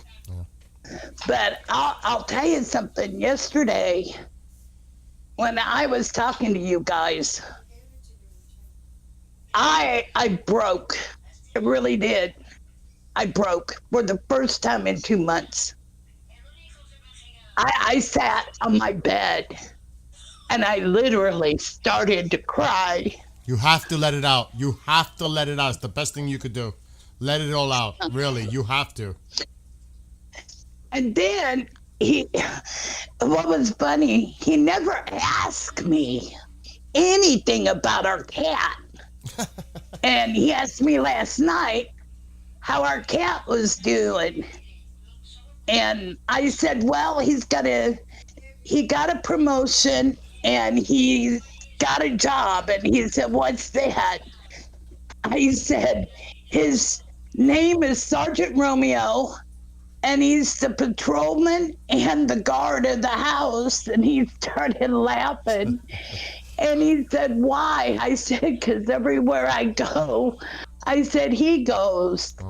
He said, "When did he start doing that?" I said, "After October 14th, when I got home from the hospital." He said, "Oh, man." I said, "And I'll tell you something, honey." I said, "He sits, I mean, he's sitting right here on the carpet in front of the kitchen door watching the door." He watches the front door all the time. And he sleeps with me. And he knows all I have to do is tell him that Daddy is in harm's way, and he'll start going around the house and meowing. He'll be searching for him. Did you ever put your And then husband on the speakerphone to say the cat's name and see how the cat reacts? Have you ever tried to do anything like that? This is the first time I've ever had a speakerphone in my entire life. Well, you got to do it. You got to do it for him. You know? Yeah, that's what I'm gonna do. And he was. I got him to laughing last night because I knew. He said, "Honey, what do you think about this?" I said, "Honey, I know it's coming soon." And he got real quiet for a minute, and he said, "Me too." And that's when I started changing the subject and going on about the cat and stuff, and got him to laughing and that. But if I'm not strong, and I'm stressed out, he's gonna sense it. Yep. And that's gonna cause him to lose concentration on his work, and it's gonna either cause him to get wounded or killed. And I don't want that to happen. So I try to change the subject real fast. And you were right, Bill. Humor does come into this. Just when put it's in chaotic. Can I just put in Tuesdays on in 40 minutes? I'm sorry, I stepped Yeah, away. go ahead. What's going on? Say Tuesdays on in 40 minutes. Oh, okay. There's a fighter jet and the van's gone down or something. I was reading about it right now. It says Iranian F-5 pilot attained, this is how they're putting it, martyrdom after his jet crashed during a nighttime training mission in Hamadan province. His co-pilot survived. The cause for the crash is currently under investigation. That's what they just put out. Yeah. So. Well, that's what Tuesdays talk about. Yeah. And you know, another thing for military wives is if they're home during the day and they have nothing to do, just go out, take a walk, or just like I did today. I took the city bus and went up to the U.S. Cellular place and got my phone fixed so I could talk on chat. Do you know what though? The reason why that plane crashed in Iran was because it's older than God. For real. For real. I wonder where they get the parts to keep it going. Probably from the other planes that crashed before. Oh my God, Dusty. That was a good one, Dusty. That was a good one. That was a good one. But you know what? You have to, and somebody mentioned this, in the chat, I don't know who it was, but on the basis they have that for the wives to come together, wives clubs, or husbands. Yeah. I mean, it's not just men, it's men and women, the spouses. And they, you know, they have that where they can all come together and they can relate with each other and have fun with each other. That is so important. But like you said earlier, don't let this be bottled up. Don't get stressed out. You have to find a way to release it. You know what I mean? Let it go. Another thing too, what I do, like I use humor a lot. Like keep the conversation, like lighten it up, make it fun, make it, like laugh, so it reduces his stress. You know what I mean? Like make jokes. Yeah. That's why I changed it right. That's why I changed it right away last night to the cat. But I mean, it's still go ahead. And Bill, my cat knows every time he calls. Because when I say, "Hi, honey," that cat's right there at my phone, nudging my hand and licking the phone. Can you take pictures and send to him? Yeah. I mean, you got to take a picture of the cat with you. Do some fun stuff and you can make like little jokes, like make a sign and have the cat sitting with you. Miss you, like write on a piece of paper, "Miss you, honey," or "Hi, honey, we miss you." Something like that, just to make him laugh. You know what I mean? Yeah. That's something I'm capable of doing, but I come up with some wild ideas. But you look, no matter what, you gotta try to reduce your stress, because, like you said, he'll feel off. He's gonna feel your stress. He's going to sense it. So yep. Like you said, you have to be strong for him and definitely for yourself. And you know what? In a matter of time, you'll be back together, and it's coming. God willing, it's coming soon. For the both of you and for everyone out there that has. Cats are smart. The one thing I want to convey to other people out there is I've conveyed this to Tammy, and I want other people out there to understand, especially if you're a military spouse. It doesn't matter if you're an American military spouse or foreign military spouse.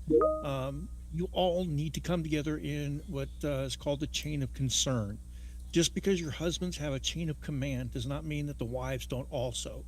The wives need to come together in a support group and keep each other informed. It's very important. Support each other. You are the first line of support for each other.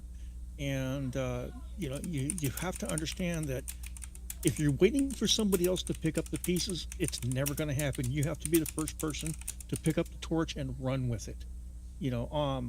Those of us who are here, who are former military, we understand that. We're going to help you with that. Yep. We're going to do what we can because, once military, always military. And, we support you, but you have to let us know that you need support. Don't hold it inside. Don't think I can soldier through this. No, you can't. You're going to be able to do it for a short period of time, but you're not going to do it by yourself the entire time. So let us help be your support group. If you don't know where to turn to, message me on Discord. There you go. I mean, we're all here to support each other.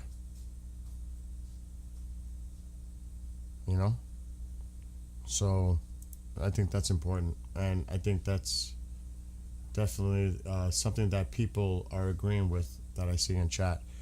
Somebody, I don't know if it was Becky, open source intel, Iran in a letter to UN Secretary General. If attacked, all bases, facilities, and assets of the hostile force in the region will constitute legitimate targets in the context of Iran's defensive response. The United States would bear full and direct responsibility for, and it's a big letter, but they officially submitted something to the UN Secretary General. Just saying. So that's what's going on behind the scenes. And thank you, Becky, for putting that in there, that you grabbed. So thank you.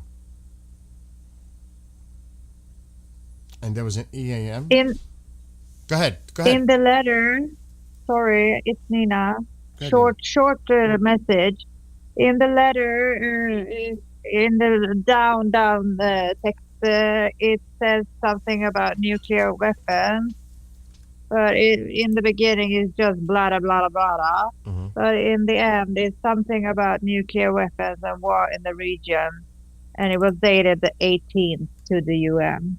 So read the lower part, okay? I'm gonna do it right now. I'm sharing it on the screen right now.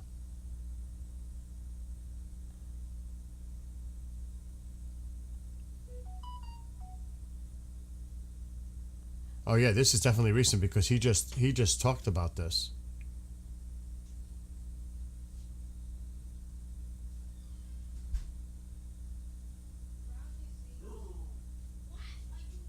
So where do you see the nuclear?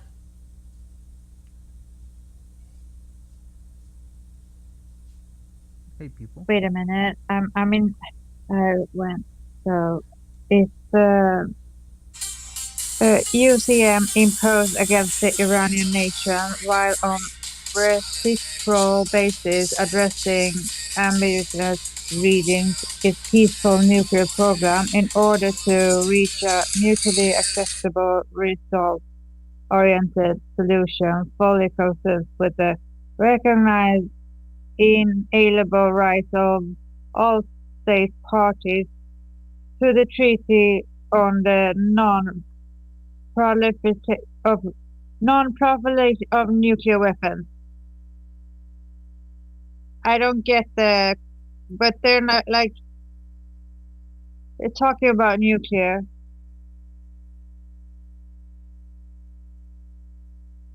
Can you find the UCM, the big letters, capital letters, UCM?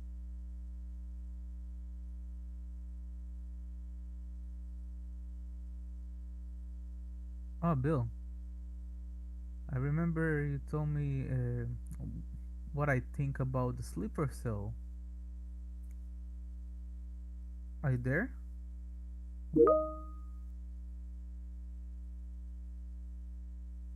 Dusty, are you there?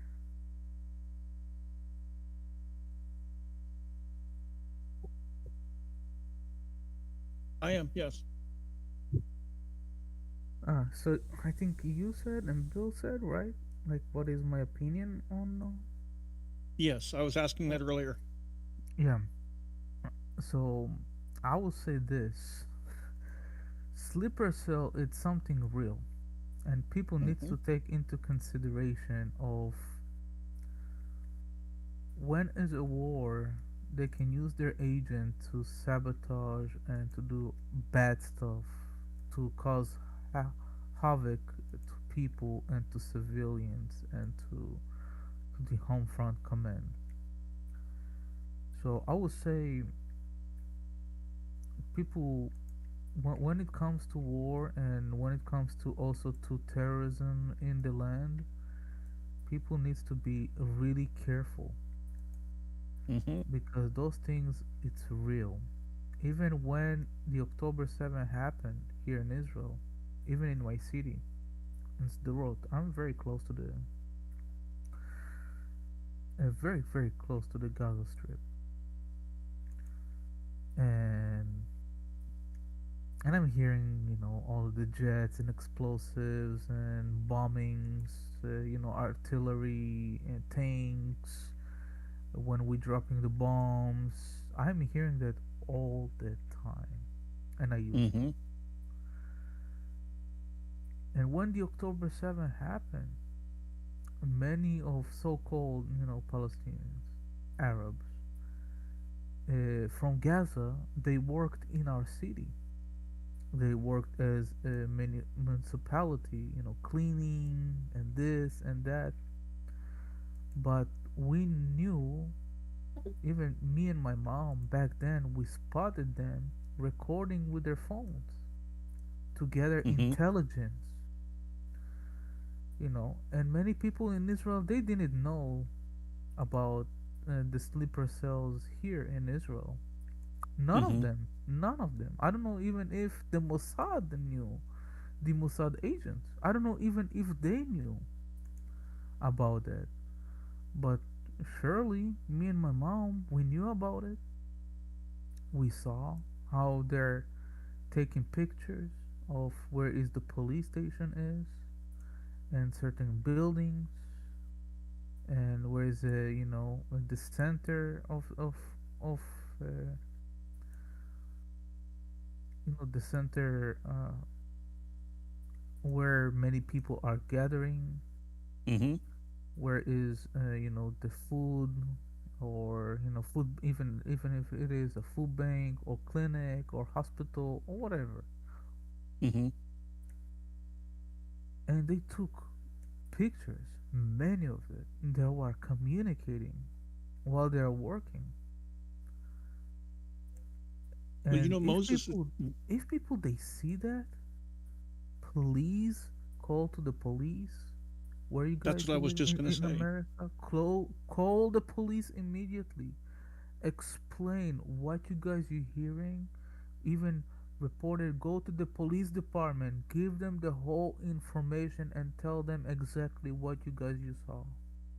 Because If the you have to more take a picture of take a picture of the guys taking the picture, so that way you have something Right. to give the police. right, You know. and people needs to see it and needs to be aware of their surroundings, because if not, god forbid god forbid, it will be exactly the same that happened in our city. Mm-hmm. So make sure people be aware. Even it doesn't matter if it is your neighbor. Make sure, if you do not know those people, okay, see and look what they're doing. Mm-hmm. And not to be in paranoid, or no, just be calm and collective. See what's going on and call the police and the sheriffs, even the army. No, doesn't matter who. Call and say and give the report. Exactly. I don't mean to Tell interrupt, them but I got to step exactly away for what's 15 going on. minutes. I'll be back. Okay. Okay. All right. And that's why it's very important, because when the attack happened, they can initiate and they can do rampage, slaughtering without mercy. I'm supposed to be dead. I'm not even supposed to speak right now. Hmm. By the grace of God, I'm alive. 8 hours the army didn't came here. Only was the police and the people. That's all. Army gone. Everything gone. Communication gone. Everything. And we were, because when the October 7 happened, nobody knew the terrorists going to infiltrate. We are Yeah. the first cities. Deroit was the first city to record the infiltration of the Hamas. If my people in my city didn't record it, then nobody knew what is going on. Yeah. Well, Moses, the one thing I'm gonna reiterate that you've said, and I agree 100%. If you see something that just doesn't seem right, if it's something that Exactly. is out of the normal, and you don't know how out of the normal it is, it just that this is not usual, or it's so unusual because it's so usual. If it's something that bothers you, say something. Okay, it's your mind telling you, hey, something's not right here. Okay, let somebody know. It's better to be mistaken and wrong than it is to be right and to try to fix the problem afterwards. It's a lot easier to go, hey, I'm sorry, than it is to go, well, hell, I missed that. And I ran into that kind of work when I was doing security work for the longest time. I kept telling people, if you see something that just it raises the hair on the back of your neck, say something. It's your it's Right. your You subconscious have to. telling you that you've got to let somebody know, because something is not right here. Right. You have to, because there is no other choice. Then the people they're saying, hey, why you guys didn't came? Then why you guys didn't report it? We Exactly. could be here already, and we could have so much intel and know exactly what's going on. Because it Don't doesn't think the matter. other Even guy. I hope Don't think that people your neighbors are the understand. one who's going to report it because you're too Yeah. scared to do it. Your neighbor may not see what you see. And that's why I'm saying people report. It doesn't matter. Even if it's a small intel, it doesn't matter. You guys, you're hearing something, a noise, something that you guys it's not normal. Report. Don't be scared. Don't be afraid to what now. You need to report to the police. You don't want to bother them. We all paying taxes. This is why we paying taxes for Exactly. to secure not only our neighbors, our city, everything, the infrastructure, the water, the sewage, everything, the electricity. This is people needs to really know. Hey, the police is here. Thank God we paying taxes because the police are not bearing a sword in vain. People Yep. needs to be know.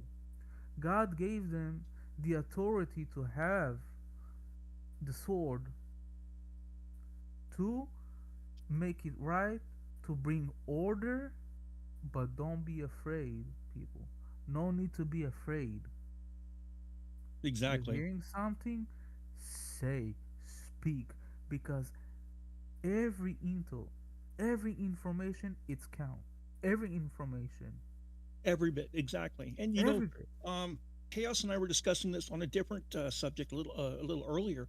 That little bits of information are important. There's nothing that's so unimportant that it's not good. Every bit of Right. information helps. Be- It is true, yeah. Yep. And Every I bit hope of people, information helps. and I hope people will know. You guys, you heard? Okay, there is something going on, shady going on in one of the buildings, bringing I don't know immigration that looks like I don't want to stereotype or be a racist, but look like this or look like that. Something going on. Say, speak. Don't be afraid. People should not Yep. be afraid Yep. ever, ever. So So many whatever it people are is, so afraid of being wrong, though, and that's the problem. we're all They're wrong. afraid We're all wrong. of being mistaken. It's like I would rather be wrong and crying wolf than Right. be right and nobody took action. Right. And we're all wrong. We're humans. It is what it is. It It is. is what it is. Yeah, we're doing mistakes. It is what it is. We're not perfect. No. All the So I time have a we come question here, but about not to this. be afraid. Yes. So Go ahead, Nina. Dusty and Moses, if you know anything about, AI programs, security programs that can detect nervous behavior of people that actually is going to do a crime. But if we don't have the AI program, what can a person, a human, look for in people that's going to do a terrorist attack, or what signs are we going to look for? Thank Well, you. one of the best things to look for is things that people who are either trying to not make eye contact with anybody. They walk into an area, go directly to do something, and they're trying not to gather attention. And by doing that, they actually make themselves more presentable to people who are, normally if you walk into a crowd, you're looking around, you're keeping your eyes on something. If you notice that somebody walks into a crowd and all they do is they walk into the crowd and go straight line somewhere, they've got an intention, or excessive looking around. Yeah. If most criminals out there, people who do something wrong, they don't want to be seen, they don't want to be noticed, because that is going to that's going to be a trigger, what's going to stop them in the end. Okay, so either you have somebody who's trying to hide what they're doing, or they are looking around to see if anybody's paying attention to them. That's a big thing. Okay, you might have people who are working together with teams. keep an eye on people if you're walking into an area, and just kind of stop and look, especially if you go shopping. Okay, get an idea of what it looks like when somebody's actually browsing through something as compared to when they look like they're browsing. And what I mean is, you could have somebody standing at a t-shirt rack looking at t-shirts. Well, they've been looking at the same damn t-shirts for 25 minutes. Are they really looking at those t-shirts for 25 minutes, trying to make a decision? Is there enough t-shirts there for 25 minutes worth of looking? Or are they standing there because it happens to be close proximity to something else that's going on and they're monitoring the situation? That was some good point. You know, I did security work for a very long time. I've done it for what, roughly 25 years out of my 30 years of being out of the service, something like that. Significant amount of time of me doing security work. And it's a matter of, if you study people and you just do what they call people watching for a while, you get to see an idea of what people normally do when they go into public. And when you see somebody doing something that is against what normal people do, then that raises a red flag. Yeah. By the way, Moses, do you have the ability to turn your mic up a little bit? I noticed that you're very low. Oh yes, on the- everybody's saying that. Maybe people needs to volume me up and maybe see if you will click on me and you will see user volume. Try if you can. Can you hear me now? Good. I can hear it's the same. It's the same. I don't know, my friend. I mean, It's okay. Yeah, I don't know what's going on with my mic. are you using a phone or are you using computer? No, a computer. Okay. Headset. Check your computer settings and see if maybe your microphone sensitivity is set too low. It's all 100%. Okay. Did you check it also in the voice connections in the software? Yes. Yes. Okay. It's all 100%. Even on the microphone, even on the levels, even microphone boost, it's a 30 dB plus. Wow. Okay. Well, I don't know what to say then. Yep. Even it's boosted up and high. Yep. Let's take a look here. Somebody was saying something about flight radar, and I'm taking a look at it now. The flight radar, what we've got going on the flight radar is actually fairly common for this time of the day. You'll notice that you see how here in the UAE area, Qatar and Oman, there are a lot of aircraft around the airports. What you're going to notice over a short period of time here, over the next hour to 2 hours, is all this aircraft is going to land, and then it's going to take off again, and you're going to have a stream of aircraft heading to the north and not very much heading to the south from Turkey or points north. Most of that stuff is actually coming in, and it's like they're doing their layover now and getting prepared for the red-eye flights going back north. This is the normal aircraft traffic that we have for this time of day.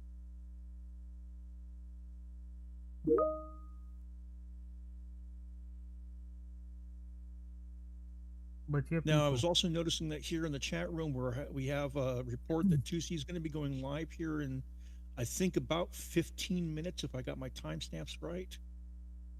So, you know, be prepared. I don't know if Bill's going to shut down the stream or if he's just going to watch it from a separate source. That's going to be up to him when it comes. But I do know that for those of us who are in the Discord server, we're going to continue chatting regardless of what happens here on Bill's stream. I just posted a link to the Discord server, so if you guys are interested in joining us there and going through the voice chat, it's not a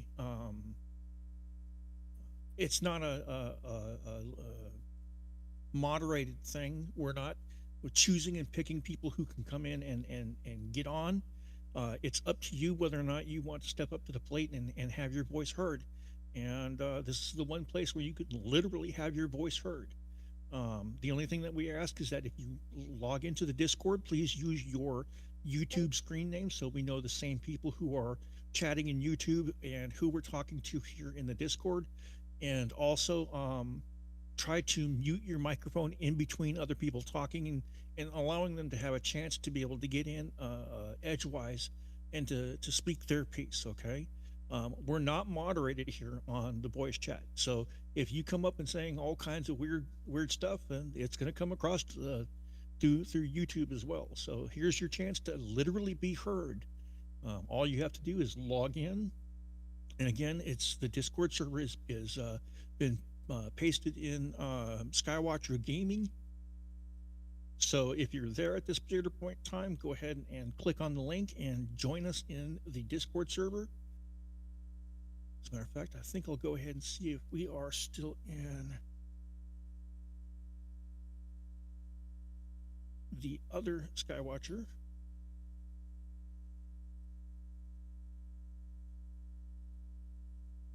And we are, we've got people in there as well.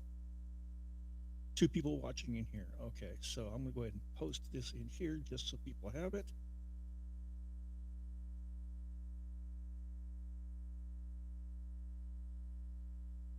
But come and join, okay?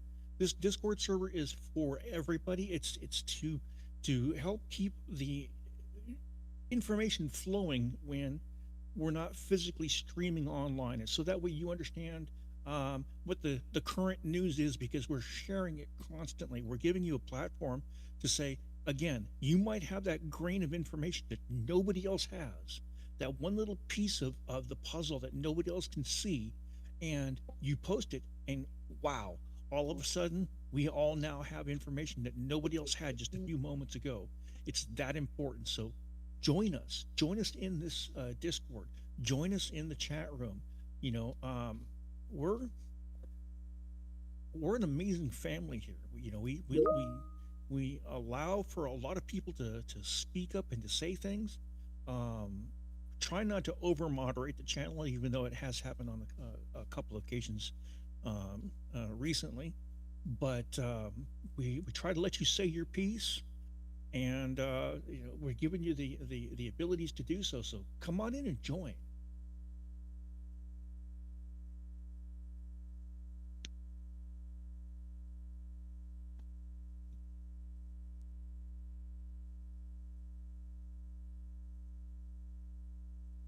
Now, for those of us who are also in the chat room, okay, we give you the voice. Please don't abuse it by spamming. Okay, we'll give you a couple of chances there, and try to warn you, saying, hey, look, don't over spam, don't break the topic too badly. But occasionally we do go off the rails. I mean, after all, Skywatcher Gaming is a multifaceted channel. Right now we're focusing on Middle East tensions because that's the most important subject in most people's minds. But when we're not doing this, we also have a great time as a group watching nighttime skies. We do sky watches when it comes to meteor showers, when the skies are clear enough in the area of our channel creator here, and we talk about all things space related, to include, if you notice the little gray alien guy in the background there in Skywatcher's studio, yeah, we talk about that kind of stuff too. So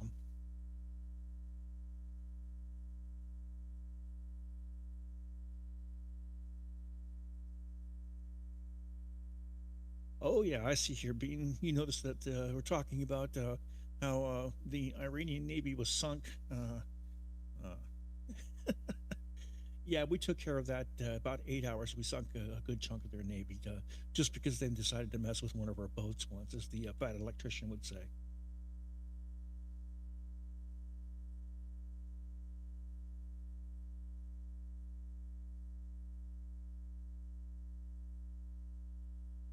Hey, Bob, how you doing there today?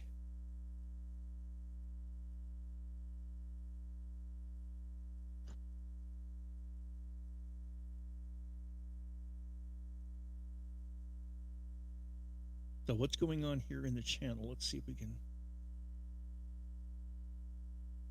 F-22s have taken off from Alaska just now. How many of them?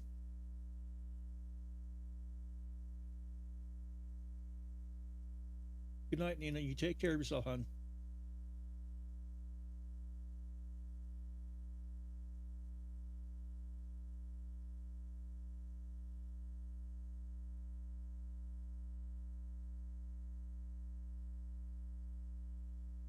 Go ahead and post the link here back for the Discord server again, just so people understand what we got going in here.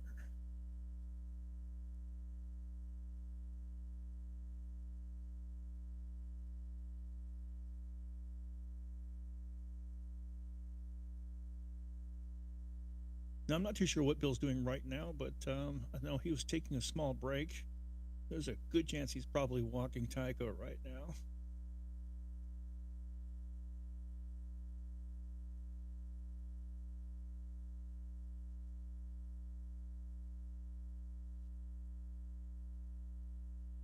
Navy Mom, I'm assuming that you're also a spouse of a veteran or a mother of a veteran. Again, we've got our little support group going here, so if you need anything, make sure you ask. Those of us who are former military and current military spouses have got your back as much as possible. Okay, Smokey, I see the reports. They're just taking off. I don't know exactly how many. Okay. Let's see here. Flight radar again. I was noticing that that Poseidon was operating up off of Israel much earlier today.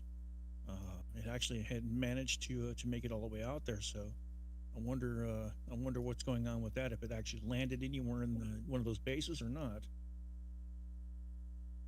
West One Radio, welcome. Welcome, Dusty. Thank you. You have been on the air with the rest of us here in the channel.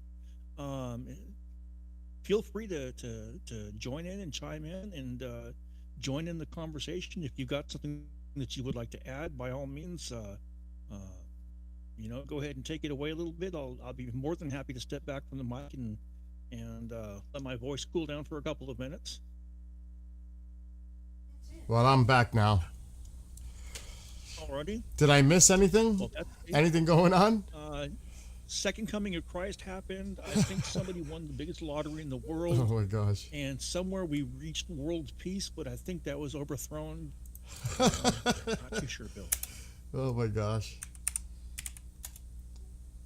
Flight radar looks a little light, but the traffic is actually normal for this time. Yeah, I was just making mention of that a couple of minutes ago. Yeah, that's normal activity. Did Tusi go live yet? Probably did.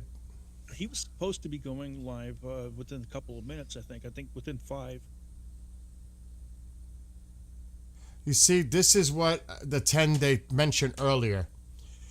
ABC News is now saying a senior U.S. I hate when they say this. Senior U.S. official said Iran has agreed during the Geneva talks to submit a written proposal addressing U.S. concerns, and U.S. officials are now waiting for it. And that was that 2 week within 2 weeks, and now that was 10 days. He mentioned today. So F-22s are taking off from JBER. Not sure if it's training or going somewhere. Well, I don't know what JBER is. Where is that? Excuse me, I'm live, Mom. Thanks. Thanks. Love you, Ma. They say love you. Even if the U.S. Bless you all and your family. Even if the U.S. They said they send their love back. Even if the U.S. cripples Iran's launch capability, they'll face major disruptions via regional proxies and asymmetric retaliation. That's over 100 U.S. refueling tankers have been deployed around the Middle East. This is just some of the stuff I'm reading. And they have actually the picture of the pilot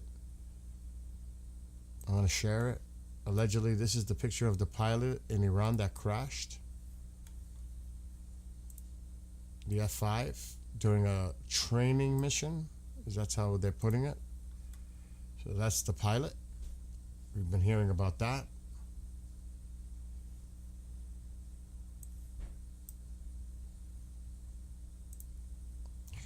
I think it's another night of nothing. It's already what? Almost 3 a.m. in Iran.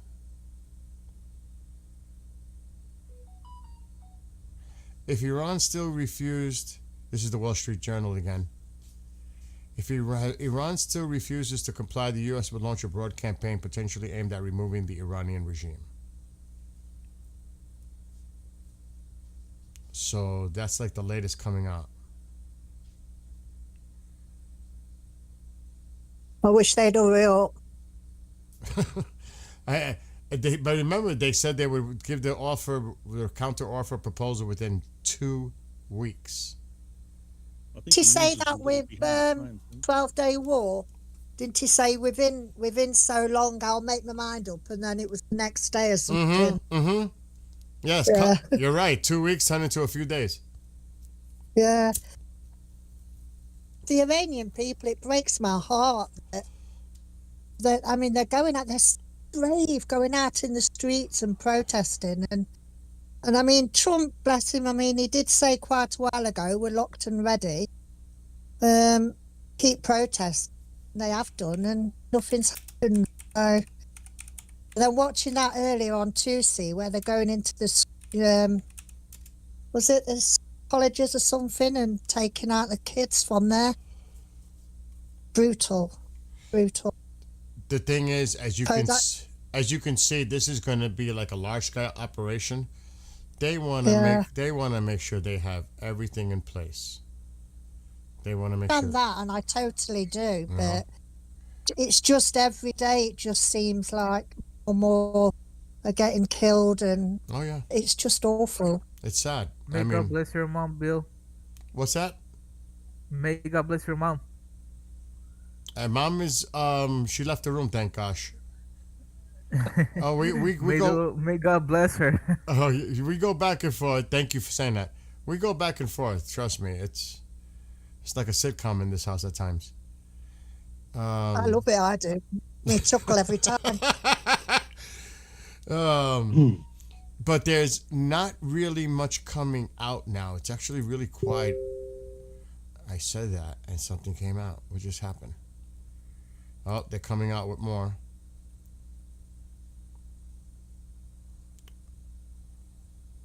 Oh, it's that letter to the UN. We already showed that. That's what they're posting now. The United States will bear full and direct responsibility for any unpredictable and uncontrolled consequences. That's the gist of it. But other than that, it's quiet. Go ahead. I say, do they really think they can beat the US? I mean, it's delusional. They really are delusional. They might as well just give up now. I don't know if it's necessarily defeating the U.S. I think they want to cause as much chaos and mayhem as possible for so many. Specifically the Israelis, but their plan is just cause. What's that? I'd like to disagree with you. I think they actually do. I think they do believe that they can defeat the United States. Keep in mind, this is a theocracy. They believe that God is behind them. And, that's true. And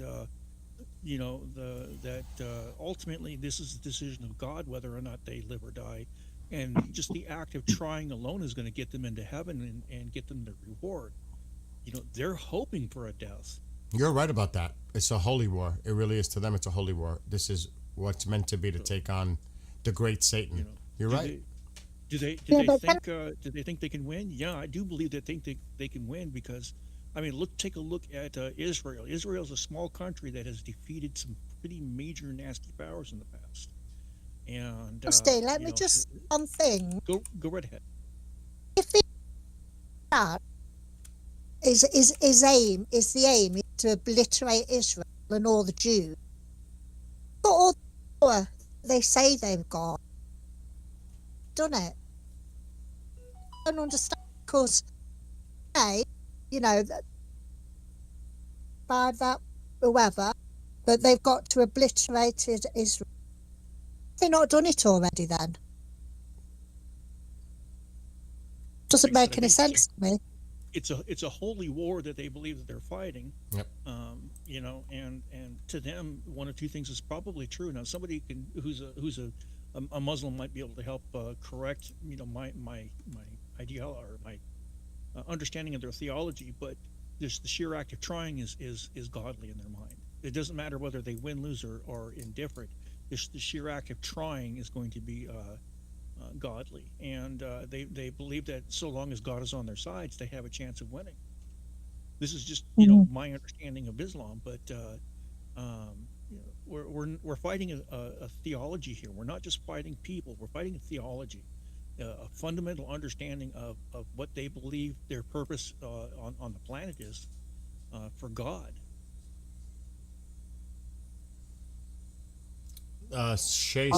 Shay says the IRGC will use schools for military meeting points and all the people who are asked why Israel bombed schools. Yeah, they're going to use that, mosques, the typical the playbook, hospitals. You know what they're going to do. And they're going to put stuff in heavily populated areas so that if it's targeted, it raises the cost for civilian lives. They're going to do everything like that. You know that. Well, I'm going to go off for a bit because Tuesday's just started. Go for it. I may take a break myself. We've been on for a few hours. Maybe I'll do that as well. We'll all take a break here. Yes. I think all of us do need a break. I think at this point. But I want to thank all of you in chat. I want to thank everybody here on Discord, whether you're on the call or in the chat. And we'll take a little break. And maybe we'll come back in a little while. If anything comes up and important news, then we'll come back. So love to everybody. Be I well. might mention you again, Bill, on Tuesday. Bill, thanks for the opportunity to allow voices from people who are not you to actually be streaming through your channel. It's a great thing. Thank you, buddy. It's a global community, and it's all about all of us together. That's what this comes down to. All right, everybody. I'm going to end the stream now, and have a great